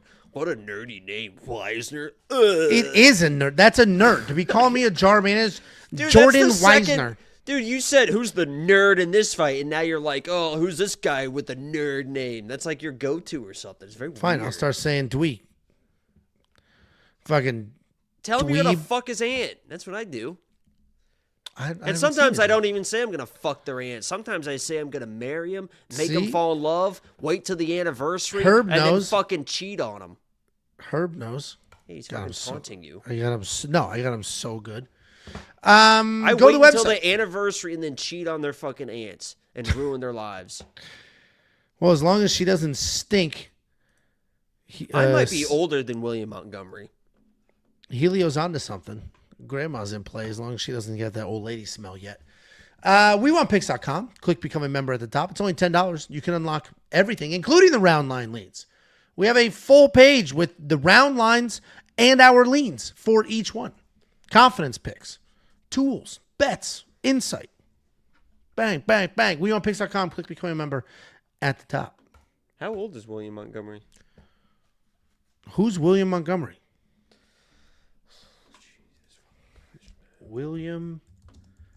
Billy Montgomery.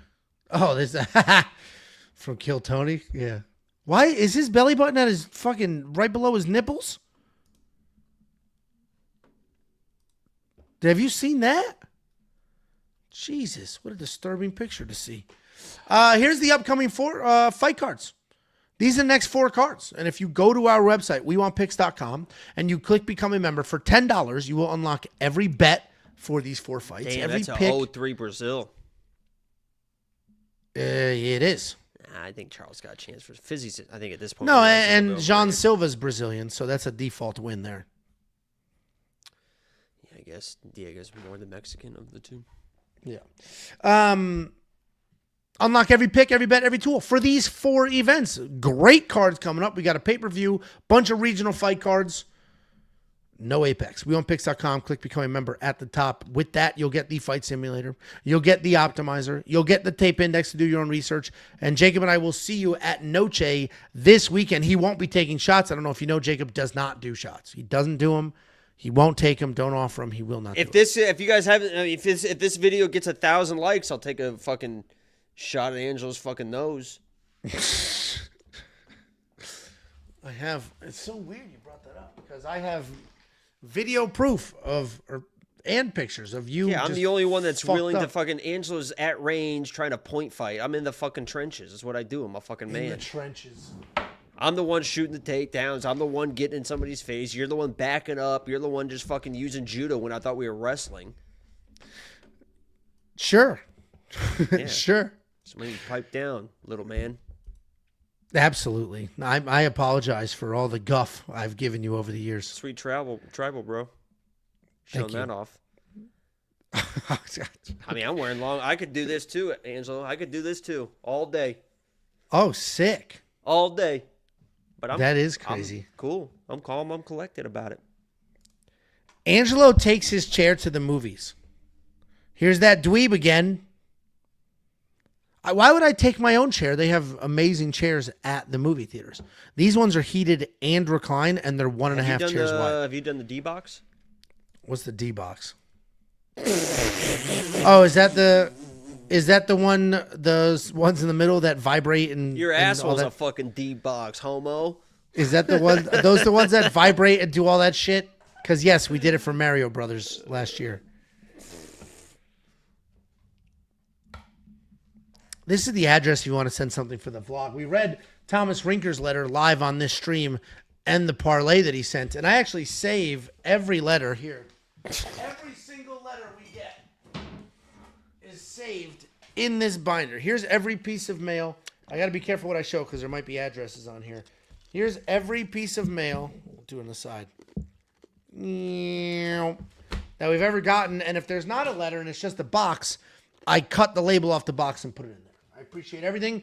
You want to send something for the vlog? We will read the letters. We will open the mail. We Want Picks, P.O. Box 406, Prosper, Texas 75078.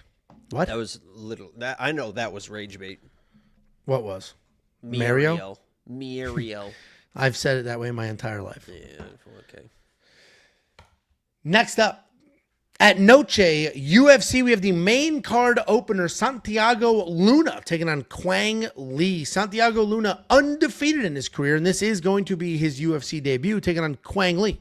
9-2 in his career, 3-2 in his last 5 years, coming off his first ever UFC win. Santiago Luna, more affectionately known as the Border Boy. Tough, gritty kid, sneaky power, a never say die. Border Boy? That's his nickname. Ask him. I assume because he lives on the border. Whoa. Well, how is that a whoa? Don't get defensive about it. If it's not a whoa, then why are you getting so defensive? He's the physical embodiment of the Mexican fighting spirit. He's very athletic. He's got an incredible chin. Technique-wise, he kind of does all of it. He can strike. He can grapple. He does need to clean some things up, though. Kevin Vallejos. Good-looking kid. Similar. He's good-looking. He's fun. And when I broke this fight down 2 days ago, he was the dog, and I picked him, and now he flipped, and he's the favorite. So here he is. I beat the line movement, baby. He's taking on Quang Lee, a striker with a Muay Thai stance, a willingness to move forward. He's light on his toes. He's got solid movement. He finds his range with kicks, and he likes to hang out on the outside of the pocket before creating chaos and then entering it. He's got some takedowns, but they're usually a backup plan. He did, however, take down Gaston Bolanos 4 times and then submit him in the second round. Undefeated prospects are always a pain in the ass because we've never really seen him in trouble. This guy, though, we have seen in a little bit of trouble, and I've seen him push through. He's ridiculously tough. He's very busy, never out of a fight. He only has 6 fights. They were against absolute nobodies. So the question is always, is he beating the piss out of people who should get the piss beaten out of him, or is he just that good? It's hard to tell, but he seems like, on tape, the more well-rounded fighter. He has more ways to win. He's incredibly durable. So I'm going to go with what the tape says. It's not like Kwang is, this long-tenured UFC fighter. He does have a couple of quality wins, but I'm gonna treat this as if they're both sort of new-ish. I'm going with Luna here. What do you think, Jacob? Quang Le is Vietnamese, and they beat the U.S. in a war. Did we lose that war? How did they determine who won and who lost? U.S. Did we surrender? They pulled out, and the U.S. they just basically took their ball and went home. It was actually, we're not even interested in war because they were not winning the war. Oh, I Googled who won the Vietnam War, and it says the North Vietnamese government and its allies, the Viet Cong, won the Vietnam War. Essentially. While the U.S. and its allies, South Vietnam, failed to prevent it. Yeah, the U.S. ended up acting like, actually, we're going to pull out. And wasn't it because we couldn't keep up with literally the jungle? We had no idea how to fight. I don't know, do warfare, execute warfare in the actual jungle. The Vietnamese people are very tough. So you're gonna pick them to win? I am gonna pick them to win. Here's what I'll say about this fight. Quang Le, before the last fight against Gaston, said, I need to go back to my wrestling. I need to go back to my grappling. And he fucking backed it up. It fucking worked like a fucking charm. So I have to imagine in this fight, he's going to do the same thing. It worked. I might as well do it against this kid that's 6-0. Not really that season. I think Quang Le is just a little bit more refined. But my bet for this fight that I told Angel to play, but he's probably not going to play it, and then he's going to regret it, is either fighter by submission. I believe that Quang Le is going to force the wrestling. Santiago's a pretty good scrambler. On top, he's an issue as well. It feels like somebody is going to be the clearly better grappler. In my mind, it feels like it's to be Quang Le. And if he is, I think he finds a submission. But I think Santiago, if they start wrestling, he's down to wrestle and grapple as well. And maybe he's able to kind of just outwork the guy. But I'm going Quang Le here, but I think there's a submission either way. I think it's like plus 275 or something like that. You can play both sides and have some fun with it, and that's how I'm playing it. There we go. Yeah, I'm on the Luna side. I liked it more when he was an underdog. Not that should matter here, but seeing the money come in, the line move a little bit, it's like, okay, it gives me some confidence, but then it's also like, are people just chasing the dog here? He is untested, and that is the problem. We've seen a lot of that, especially this year. The untested prospects haven't been coming out. And the way that this feels like fire meets fire as well. I kind of mentioned that with the in our breakdown last week with the Renat and Gustafsson fight. I was like, I know both these guys are supposed to be tough, durable guys, but a lot of times when they both kind of want to do the same thing, and that's exactly what happened. I mean, we played fucking Renat by KO on the stream and fucking. But the way that Quang Le fights and the way that Santiago's a tough kid and will match energy, feels like there could be an early finish in this one. Yeah, this guy said that height on Quang Le is off. He's close to 5'10" in person. That's the official UFC stat for him at 5'6". So maybe it's wrong. Kyle Barallo's stat's definitely fucking wrong. So maybe it's wrong, but they have him officially listed at 5'6". I'm on the Luna side. Jacob's on the Quang Le side. And if you need a tiebreaker, WeWantPicks.com. Click Become a Member at the top. Go under Analysis and Picks. And in there, you'll see my picks, Jacob's picks, Artem's picks, Bet Sam's picks. And then if you want to go to the artificial intelligence, go to Pick GPT. And under there, you will see the artificial intelligence, not only who it picked, but at what percentage point, and then a whole bunch of information about how well it is or is not picking certain weight classes and certain divisions to help guide you. Every single thing we offer, the artificial intelligence, the straight up picks, the bets, everything. WeWantPicks.com. Click Become a Member at the top. There's no packages. There's no upsell. There's no cross sell. It's $10. All of it instantly.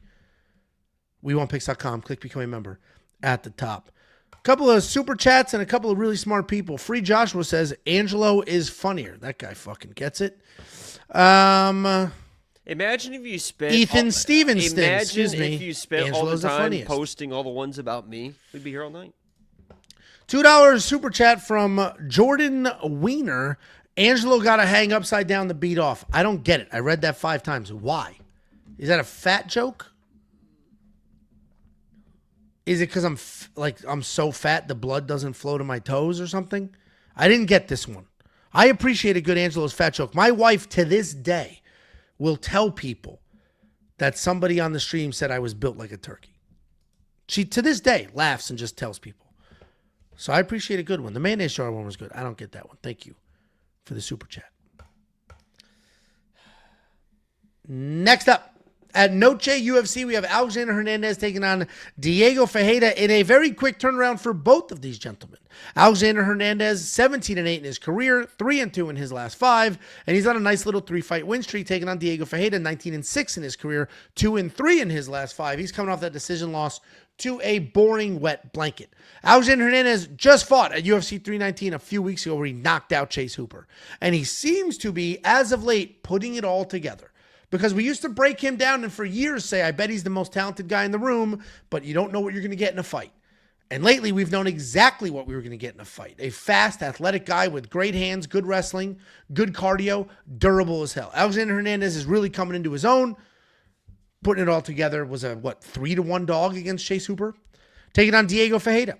Very good BJJ guy. He's got power in his hands as well. And even though he is a grappler, he's got very good striking. Surprisingly low takedown accuracy. His striking has evolved over the years. He's won striking-only matchups. The stats are a bit skewed, though, because everybody he fights looks to take him down. So his takedown defense is listed at 57%, but it is much better than just that number on the surface. He's coming off that loss to Grant Dawson, where he came out pretty tentative, but started to pick up the pace later. I mentioned Alexander just fought at 319. He beat Chase Hooper, knocked him out. Diego Ferreira was supposed to fight on that card. Flew out there, cut the weight, did the stuff, and then that fight was scrapped. So he's also having somewhat of a quick turnaround. I'm going to pick Alexander Hernandez here. I think he's just faster, stronger. I think he's literally better everywhere except probably raw jiu-jitsu. I've got 2 points to make before I hand it over. One. No. My biggest issue with Alexander Hernandez my biggest issue with Alexander Hernandez as a fighter is he cuts so fucking fast. Like one half a jab, boom, swollen, cut, red. I hate that, especially in this era of the only thing that matters to judges is if you look like you wore some damage. This era of retard judges, just say it. The only thing they care about is if there's if there's a little bit of blood, and there will be blood on Alexander Hernandez's face almost immediately. There will be blood. The other point I'm going to make. What movie's that from? Say it again. That's from There Will Be Blood.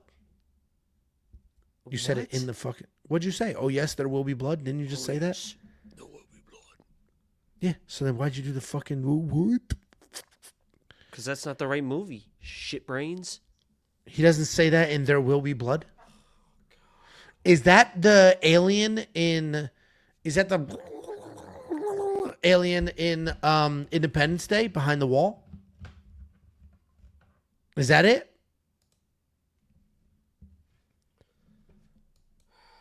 Last thing I'll mention, doesn't directly apply, but because Alexander Hernandez actually fought at 319.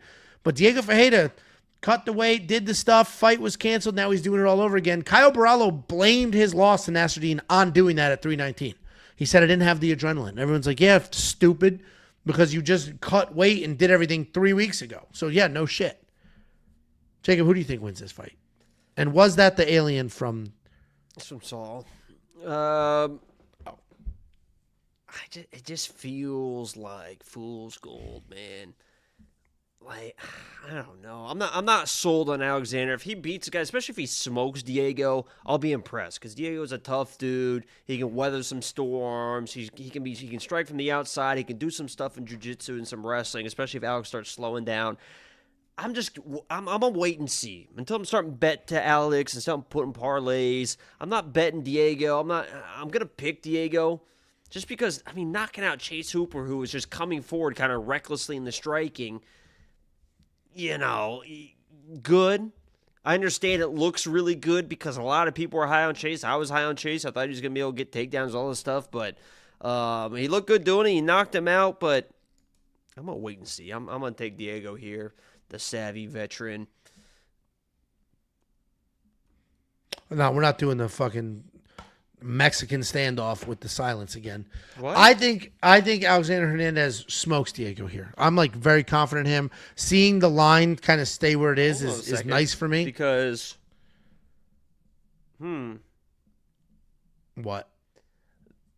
Say again what you just said. Mexican standoff's a term. No. Keep going. You said what about Alex? You're what? Confident in him? Before you confident. The word before that? Very? That's what you said, right? Your word's not mine? Yes. Yeah, I don't see a bet listed, so. I'm waiting. Okay. I don't have any bets on the board yet. They'll go. Let's see. I'm very confident playing. Don't you worry. They'll all get up. I am very confident now because I'm debating the safety parlay is what I was waiting for. He was a contender. Bullshit. Zach Reese a contender. If you're very confident, don't even look at the odds and just fucking bet him then. That's what you do. You're like, oh, I was waiting for round very, lines. I'm very confident. Oh. Bullshit. Bullshit for you saying bullshit. Jacob and I are split here. I'll bet shots or whatever the fuck you want on this one for sure. Oh wait, did you pick Diego or you just said I'm not sold on Alex? No, I picked Alex? Diego. So the first one, let's bet. Let's do heroin on this one. Okay, you gotta buy it. No, let's bet. I've got heroin. I'm gonna after my Saturday, Angelo. I've got it all. We fucking partied hard Saturday night. I won $14,000 parlay plus all those other plays. Oh my god. There it is. All right. Well, how many hours would you say in totality have you spent inside of a brothel? 0, without hesitation. 0, none. Well, you hesitated. You laughed first because you thought about that one night. No night. Never happened. You went because that was like a happy giggle. Like, ooh, I remember cinnamon. The good old days. Okay, we're moving on. We want picks.com. Is that something you'd be interested in? No. If we go to Vegas at some point, I just remembered that. No, I'm fucking married, and that's not even my style anyway. Even if I wasn't there. But if nobody found out and they had a good 2-for-1 deal, I'll find out. If they had a good 2-for-1 deal, if we're getting in there for under $500 between the both of us, you wouldn't just do that for me? The money's not the issue. No, I would. You not wouldn't do just that for sit you. there and just take one for the team. If they're charging me $2,000 for me, but they say bring your buddy, we'll do 2-for-1. It's $500 for both of you. You wouldn't just sit there and let me handle business? No, I want nothing to do with that process. I got daughters and shit. I respect women. Yeah, they're making a living. I mean, that's true, and it is legal, but not, not from me. Not from me. Listen, we want picks.com. Click become a member at the top. Help Jacob. He's not going to get a 2-for-1 deal, so help him afford the full price. This is like Tom in Colorado, and thank you for being a member. Hernandez leveled up in his last fight. He knocked out Chase Hooper. He outstruck Chase Hooper. And who else did that? The fucking longest active win streak in the lightweight division did that. So he's in great company. Next up, at Noche UFC, we have Kelvin Gastelum taking on Dustin Stoltzfus. Kelvin Gastelum, the biggest question mark we have ever seen. 19-10 in his career, 2-3 in his last 5. He is coming off that very, I was going to say close. It wasn't that close. And I was going to say uneventful. It was kind of eventful. The interesting loss to Joe Pyfer. Taking on Dustin Stoltzfus. 16-7 in his career, 2-3 in his last 5 as well. He's alternating wins and losses.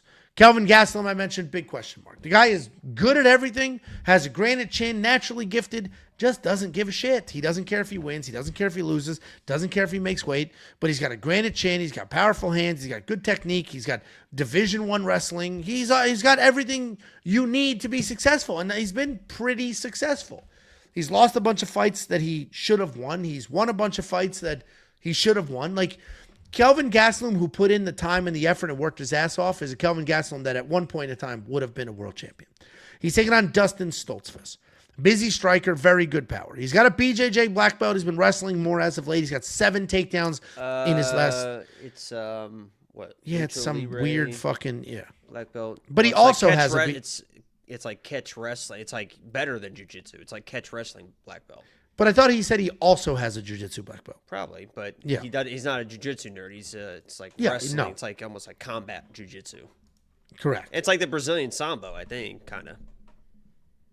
He will strike. He'll engage. He likes to hang out. He'll strike inside the pocket. Not always great because he can be chinned. It has happened to him in the past, but his record is spotty. He has been finished, but if you look at the people he's lost to, it's all people who are good. He's losing good fights to good fighters, and he's beating the people he's supposed to beat. He's coming off that loss to Nursultan Ruzaboyev, somebody I've been very, very high on in the past. That was a decision, and he got 2 takedowns in that fight. And the problem is, trusting Kelvin Gastelum is not an easy thing to do. The analogy I made on the quick picks was it's like trusting a fart after Taco Bell. You're confident in it. You think you're going to be good. Oh, my God, dude. But it's ultimately up to God. That, I mean, 28%? Angelo comes in here. He's got cool analogies, a couple jokes here and there. And you're like, I say retarded. And then you're like, I'm the funnier one. That's the difference between me and you. That's the difference. What has Jacob said that was clever or funny on this stream so far? Literally nothing. I said that Mother Earth is in pain when you walk. And you said, oh, Jordan Weisner, nerd. Yeah, I wasn't trying to be funny. I was calling him a fucking nerd. That wasn't me trying to be funny. That was me calling a nerd. Easy. Listen, I'm picking Kelvin. I'm trusting the fart. I think he's going to get it done. I mean, he hits hard. He's got a granite chin. My big concern here, however, is that Sean Brady fight. It was like, uh-oh. Takedown defense isn't what we were hoping it would be for a Division I wrestler. And Dustin has been wrestling as of late. I mentioned 7 takedowns the last 4 fights. Took down Nursultan. So that's a bit concerning. This is a fight where I'm getting less confident as the week goes on. I'm going to pick Kelvin. My initial reaction was boom, Kelvin, but now I'm starting to back off that a little bit. But Gastelum's going to be the pick. What do you think? Jacob. I can't believe these odds. I can't believe them. Can't believe these odds. This dude, Dustin, former Lock of the Week winner, has really honestly evolved into a legit fucking dude at 185. He's starting to clean up the striking with that Muay Thai style. He's got fucking bricks in his hands. He's shown now, because before it was like, it seems like this guy's kind of chinny. Now he's fucking eating shots left and right, throwing back, and the aggressive wrestling, the chain wrestling, the catch wrestling, all that stuff is going to fucking give Kelvin issues. I know he's got fucking wrestling background and all this stuff. He looked like he hadn't wrestled a day in his fucking life against Sean Brady. And I'm not saying Dustin is at the level of Sean Brady, but honestly, he's more relentless in the takedown attempts of a Sean Brady. Dustin is probably going to pressure with the striking, working the wrestling, and unless Kelvin is able to, he's a good boxer, obviously. Kelvin's crazy talented. Everyone knows what he is. Angelo explained it very well. Maybe he's able to chin this guy, but I think Dustin just outworks him.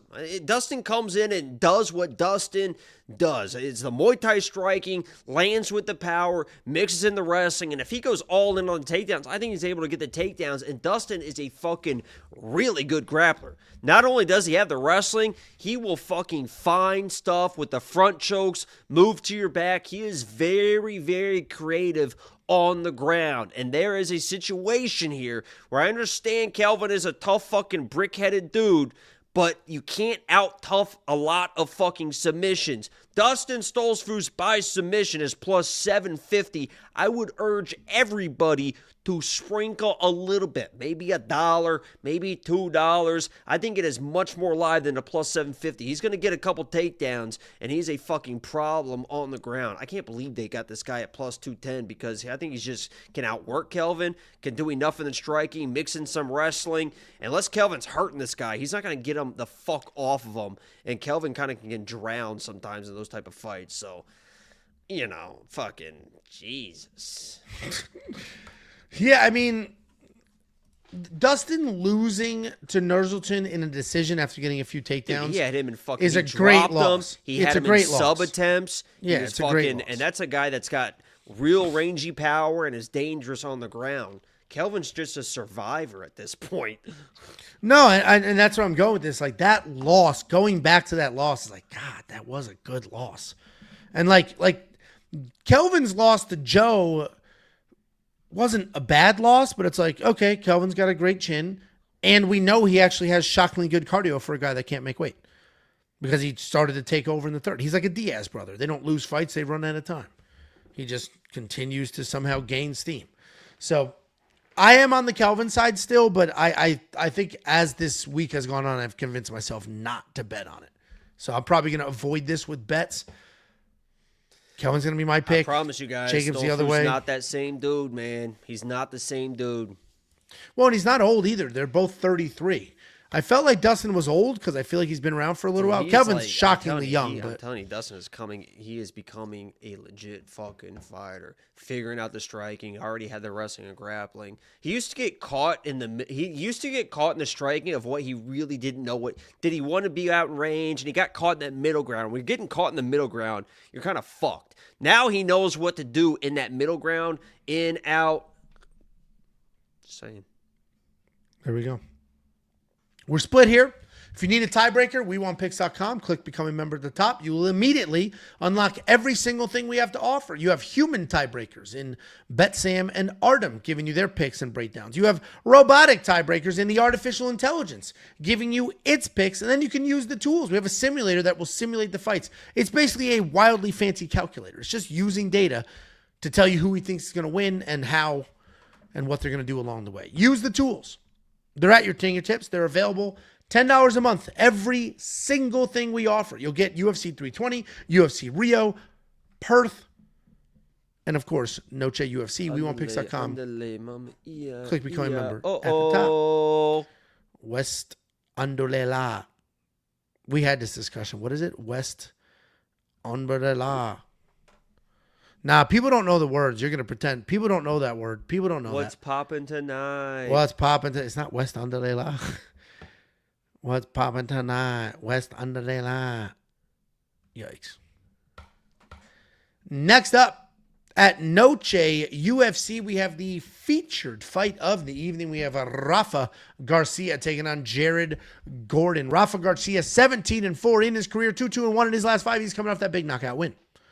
And actually, whoops, that's Jared Gordon, 21-7 in his career, 2-2-1, coming off that big knockout win. Rafa Garcia, 17-4, 3-2 in his last 5. He's coming off that close decision win to Vince from Hell Pichel. Jared Gordon, good wrestler, high volume striker.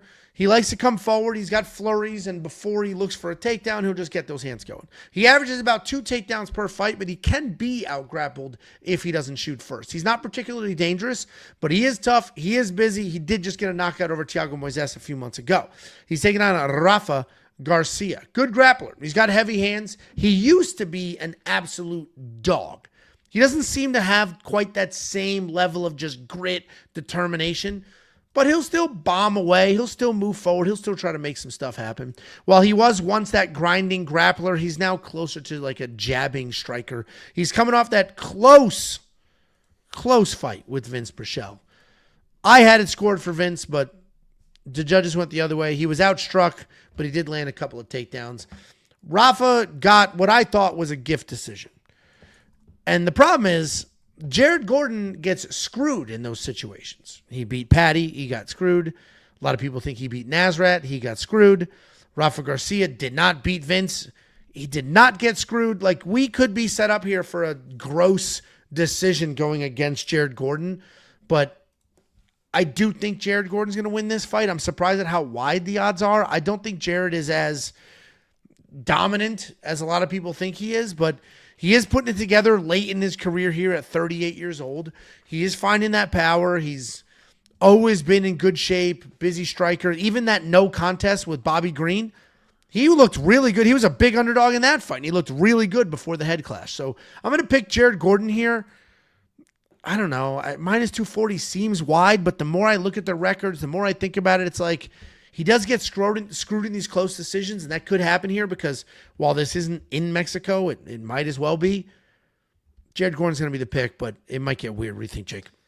I think Jared Gordon's better everywhere. Unless Rafa's able to get the takedowns, I don't think he's going to get. I actually just placed a money line bet on Jared. I wasn't sure what I wanted to do with Jared, either parlay him or whatever, but it moved down to minus 220. So I was like, I'll just fucking play a straight money line on Jared Gordon. He's the better striker, be able to withstand the fucking the wrestling, maybe even mix in his own wrestling as well. He's shown how tough he can be. I think it's just a clean Jared Gordon play. There we go. Somebody's like, he's not 38 yet, or he's not 38, dork. This dude is 37, and hold on, let me see how many months. Oh, he just turned 37. So he's a solid 37. And I don't know who he was arguing with in the chat, but he's old. Like, he's not young. Rafa Garcia is 31, but Rafa Garcia might be lying about his age because he's far more weathered than a 31-year-old. But this could be a really fun fight. I do like that this is on the main card. I think they're going to get after it. Good back and forth. While Rafa isn't who he used to be, he certainly is not a quitter. So this could be a fun back and forth fight. Some good pressure. $7,100 in DraftKings Fantasy to $9,100. I don't know if Jared's worth it because he's not going to finish Rafa, and I don't know if he's going to get a bunch of takedowns. I think you'd be careful saying that. Rafa's very, very, very, very tough.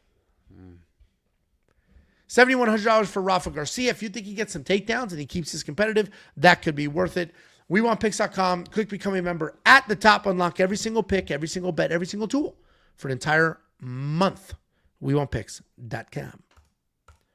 Next up, at Noche UFC, we have a new co-main event of the evening. We have Rob Font taking on David Martinez. Rob Font, 22-8 in his career, 3-2 in his last 5. He's on a 2-fight win streak, taking on David Martinez, 12-1 in his career, 5-0 in his last 5 on an 8-fight win streak. Rob Font's a guy that I've got a weird grudge against because I don't think he won his last fight, and I've counted him out of most fights. But he's still a very good technical striker. He's got really good boxing, and he's got a pretty good chin at his age. Not a ton of power, primarily just a boxer. You're not going to see many takedowns or kicks or anything like that, but his hands are clean. They are fast. He works in and out of the pocket really, really well. He's got good volume at almost 6 significant strikes landed per minute and solid defense with getting hit by fewer than 4. He's coming off that split decision over Gene Matsumoto where I disagreed entirely. It was basically a little tiny baby paper cut that ultimately sealed his fate. So I completely disagree with that decision, but it is what it is. Taking on David Martinez, a mobile striker. He moves a lot like Dominic Cruz does, where he's constantly changing angles and bobbing and weaving and dipping and diving. He does a nice job picking his shots, setting things up. He can be low volume, but because of his movement, you almost don't notice that he's not throwing any actual strikes. He's got good kicks. He can slow his opponents down, good power. The movement is very beneficial both offensively and defensively, and he just knocked out Simon Oliveira. Rob Font is old. There's no two bones. He's old. And he's been in a lot of wars. So he's pretty used up too. And I don't even think he won his last fight.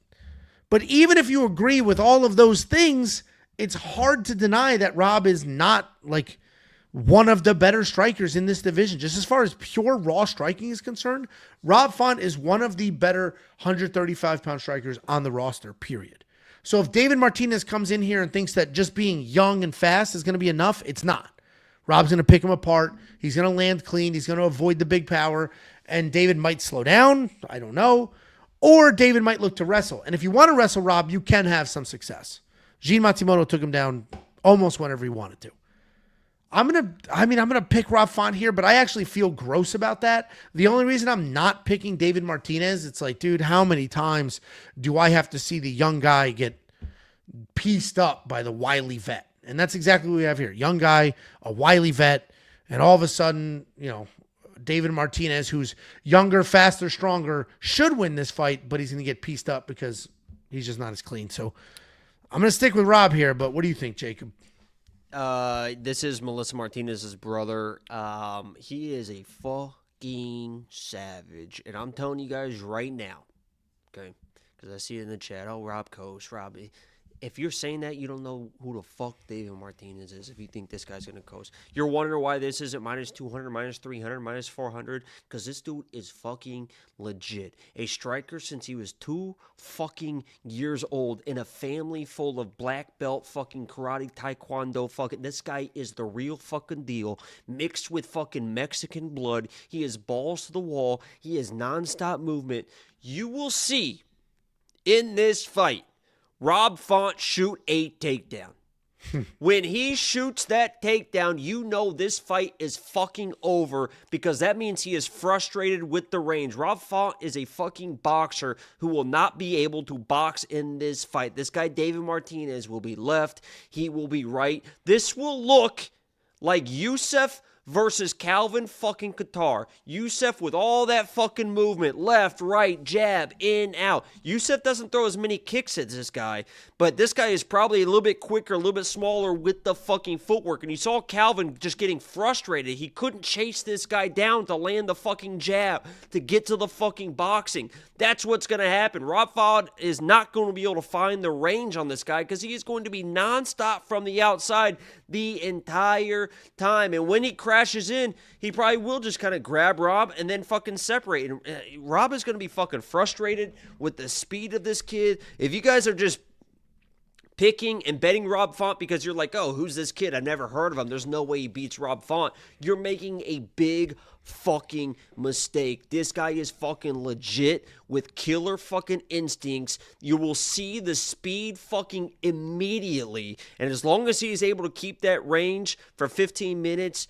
he's going to look fucking really good against a guy like Rob Font. So I like David Martinez here to fucking upset the world because I know everybody is going to just assume Rob Font's going to win this fight. There's a reason why this is only minus 145. Be careful. Yeah, listen, I don't disagree with basically anything you said. And some people are going to say, oh, it's short notice for David. It's not. He was on this card. He's supposed to fight Quang Lee, and they just moved him because Rob Font was supposed to fight Shi Wei. And that fell through. This guy's so fast, man. Dude, he's crazy. He's been doing fucking this since he was 2 years old. The only reason I'm leaning Rob Font is that veteran experience, and he's tough as shit. And David might slow down, and Rob could potentially start to take over. He's still got a chin at his old age. That's it. Like, there's just the veteran part of this all. But I agree. David is good. He's fast. He's clean. Rob's the more technical striker. But you said he's a boxer. He is a boxer. Only a boxer. He's going to do. It's going to look like the.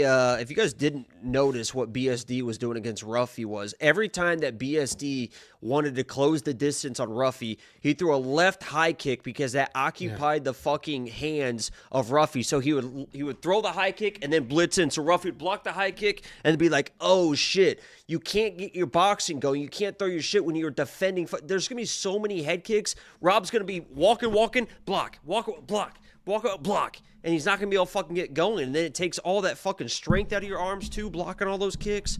It's a bad matchup for Rob Font. Yeah, I mean, listen, I'm rooting for Rob's demise at this point. I feel like I'm owed with the screw job. And he got that was smoked his last against fight. John Matsumoto, Mike. I agree. King. We got screwed in that. 12 takedowns or some bullshit. We got screwed in that fight. All because Jean had a small little baby cut. And because he had a small little baby cut, the judges were like, there's blood. I see it. That counts. Win. Rob Font has some MMA karma coming his way, so if it does, I'm not going to be mad at it. I'm not betting Rob Font, I'll tell you that. $8,500 in DraftKings Fantasy to $7,700. These guys will both fight for your money. Like, Rob Font fights. He's been in wars. Go watch Rob Font versus Cheeto Vera. That was a war. He landed like 4 times or 3 times the amount of strikes than Cheeto.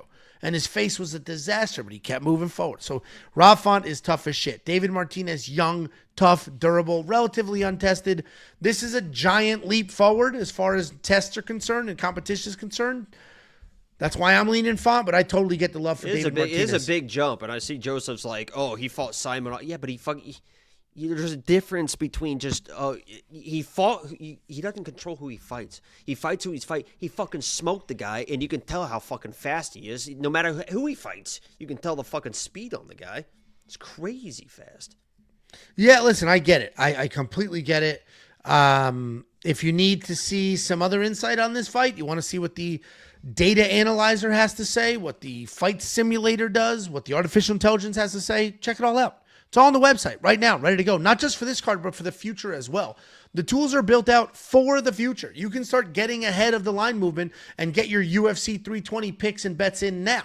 Go to WeWantPicks.com, click Become a Member at the top, do your research for those cards, then go whatever the hell sportsbook you use and do your shit. Next up, at Noche UFC, we have Diego Lopes taking on Jean Silva in the main event of the evening.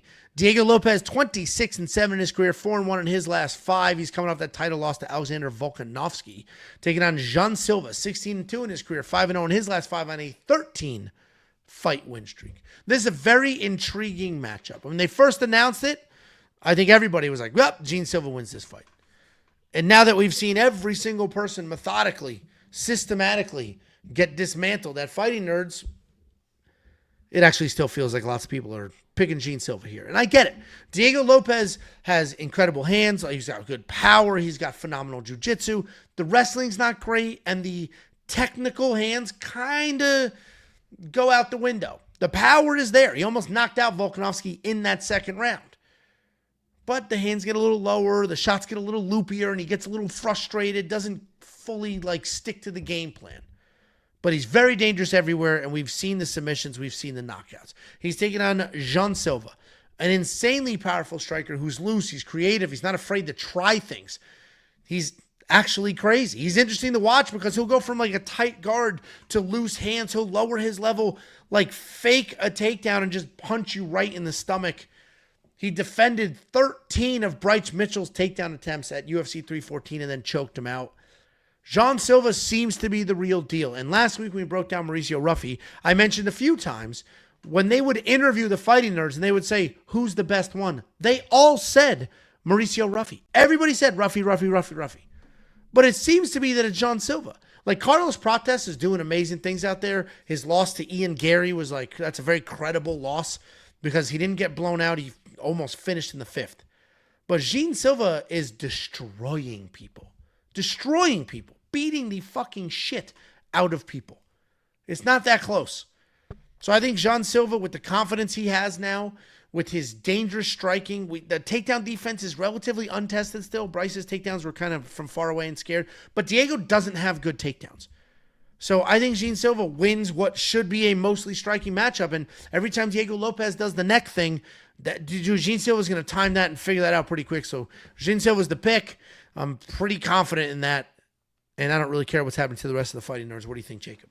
Yeah, I'm glad you said that because correlation doesn't necessarily equal causation. Just because people on your team are losing, people from gyms and stuff losing, it just seems like these guys are so tight-knit. If anything, you can say, oh, it's going to motivate Gene. He just saw 2 of his friends lose, and if you watch the video of Ruffy losing, he was fucking he was fucking really pissed off. But if you're looking at this fight, I understand people love Diego. I love Diego. He's a former lock of the week. I got all the respect for the type of toughness and fighter that Diego brings into the fight. He's going to go for it. He's crazy on the ground. He's got real power.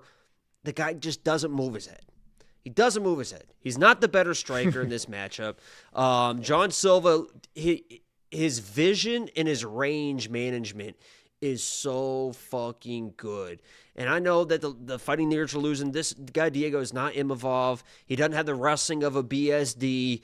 In the past in regionals, he's been chinned before. This guy is going to be a mostly striking matchup. And Jean Silva is just the way more dynamic and just the way better striker. He moves his head. He counter strikes. The way he steps off of angles and throws strikes. And Diego, to his credit, he can throw some heat, doesn't move his head, and he overcommits the shot. It just feels like Diego's going to start to get frustrated a little bit, try to force things a little bit too much, coming off the loss. Big crowd, he's kind of the Mexican here in the Noche UFC. This card's kind of built around him. I know he's Brazilian, but he's kind of adopted kind of the Mexican lifestyle as well. I think he loads up a right hand, misses, and gets countered. I played the second that they had odds available. I've had a bet on this board for premium members I think I placed it in June. something like that. I got been a Gene. while. Yeah, it opened at minus 190. I feel good about that bet I got. Now it's ballooned to minus 260. I wouldn't be surprised if this moves to minus 300. Once the kind of the fighting nerds kind of wears off and people start really looking at this fight, it's going to be mostly striking, and John Silva's a fucking problem. You know, even the people he's fought. I mean, people kind of forget. I know that's not the same Kevin Vallejos, but Kevin Vallejos now, it's like, holy shit. And John Silva beat that guy. I mean, even a Charles Jourdain's a good win. Fought Drew Dober up in weight a week. Up in weight. Drew Dober was the underdog. John Silva's former lock of the week, as always, a lock of the week that week. Even Melsick. Melsick, I know he's coming off injury stuff, as a really high-level striker. John fucking him looked like he was a fucking clueless. And then obviously Bryce Mitchell as well. Hey, I'm gonna say something too crazy. Let me ask you, and people are gonna laugh at me and stuff like this, and you're gonna be like, oh, for sure, whatever, but maybe not. At 145, I know he moved to minus 135, but would you take Diego Lopes or Bryce Mitchell? Like, initial reaction, everyone has. Like, honestly, Bryce Mitchell, because it looked like it would look like the Mosvar fight.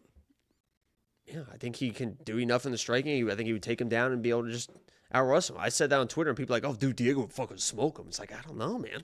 Dude, the Mosvar fight is a perfect indicator of what would happen. I know that was short notice, and he had that knee bar, but it didn't go anywhere. The same thing happened in the Brito fight. I mean, he just plays jiu-jitsu. Yeah. Even the Dan Ige fight. And once you get to a certain, I think it's kind of a Mickey Mouse record too for Diego. Dude, this is crazy from you, because you were like Mr. Diego Lopes. Well, I said all this shit about him. He was the underdog versus Pat Sabatini, and I made him my lock of the week. Like, I knew Pat Sabatini enough to know what the fuck was going on there. But I mean, Sedriques, he catches Sedriques. You got a 3-hour notice. Dan Ige goes to a decision. Looks like he's fading in the third. We know Brian Ortega at this point is fucking shit. He decisions him. I know he kind of almost knocked him out in the early round. And then Volkanovski was a big step up, but he definitely looked a little bit lost in there, except for the one shot that I said he was going to. I'm not going to fault him for the Volk one, just because that's Volk. He almost finished him, and we saw 5 rounds of cardio, because everybody said he would fade. He didn't really fade. He got like he wasn't really doing anything. That's the issue. He wasn't fading. He wasn't doing anything to fade. Great. I just hate. I know you can stop.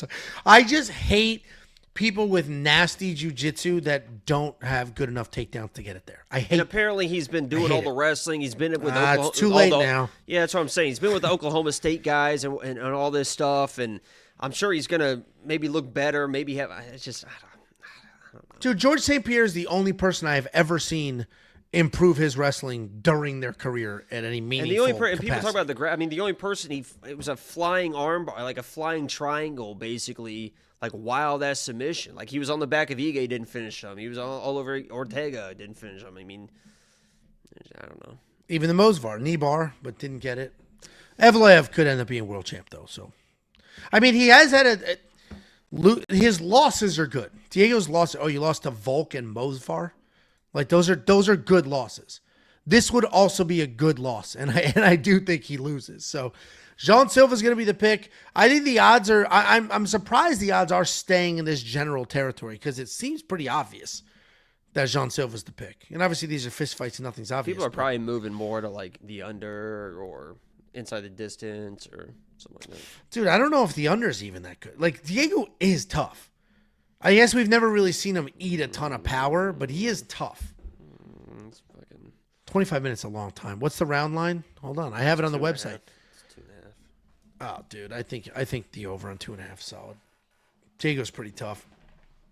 And Jean doesn't force anything. The reason he was able to embarrass Bryce Mitchell is because Bryce Mitchell was diving from 4 feet away. He wasn't setting anything up. But that's the breakdown, guys. What are you doing? Now I heard Indy's drinking a water.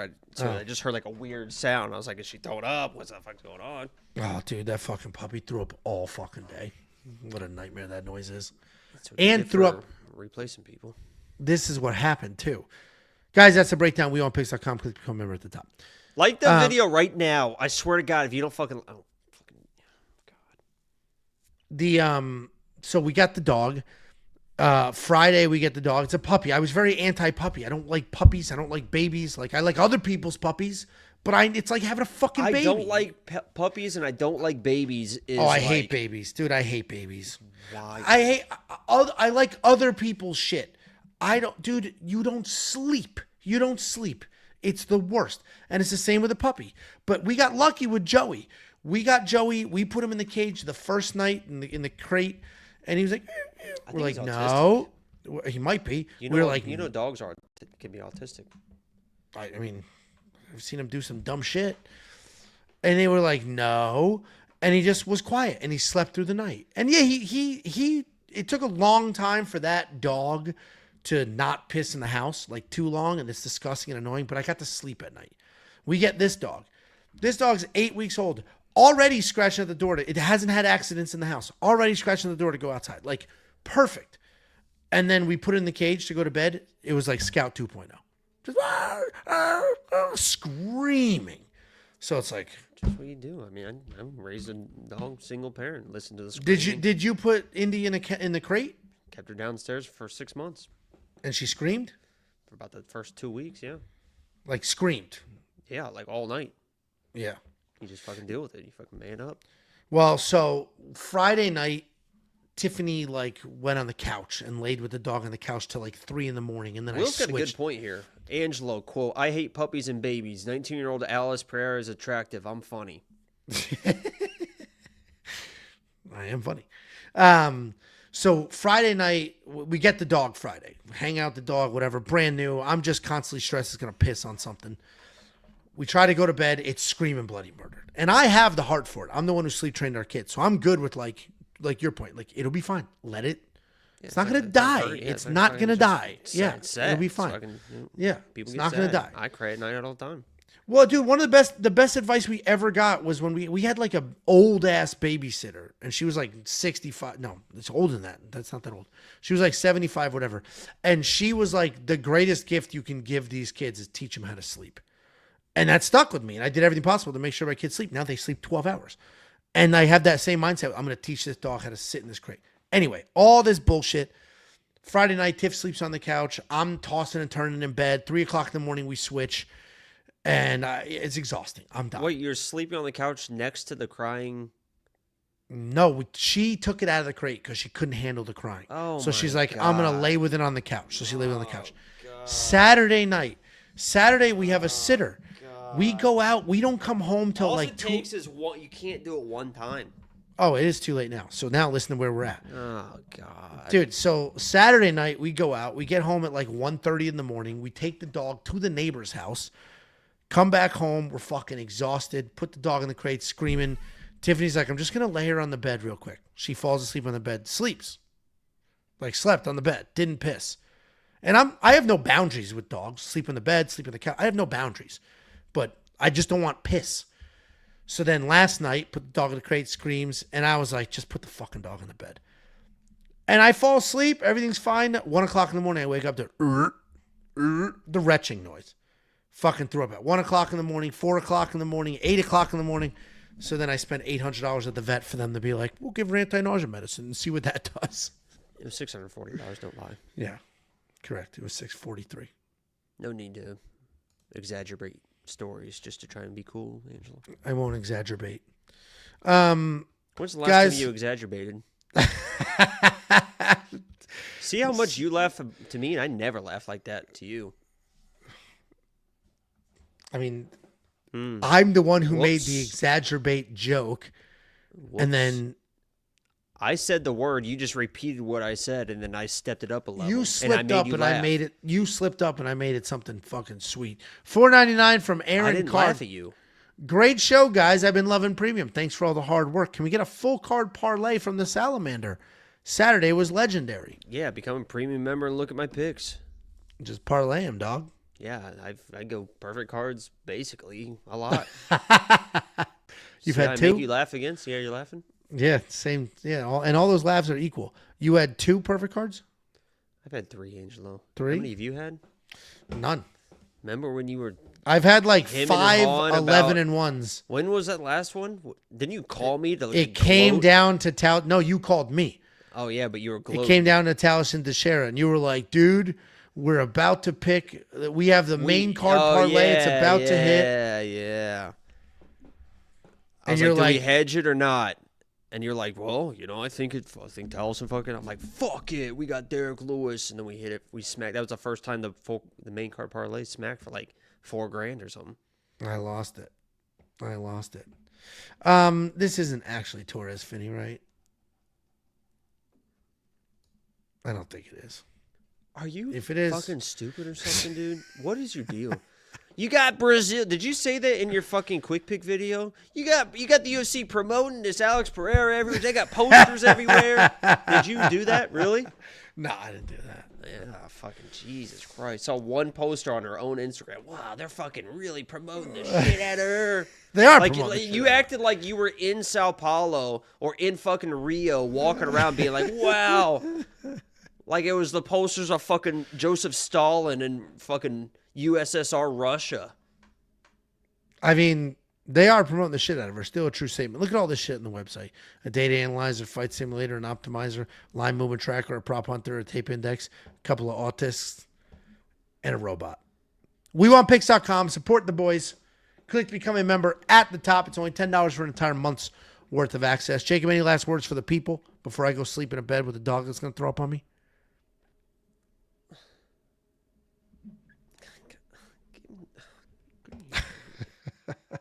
Thanks for hanging out, guys. Hope to see a bunch of you at Noche UFC.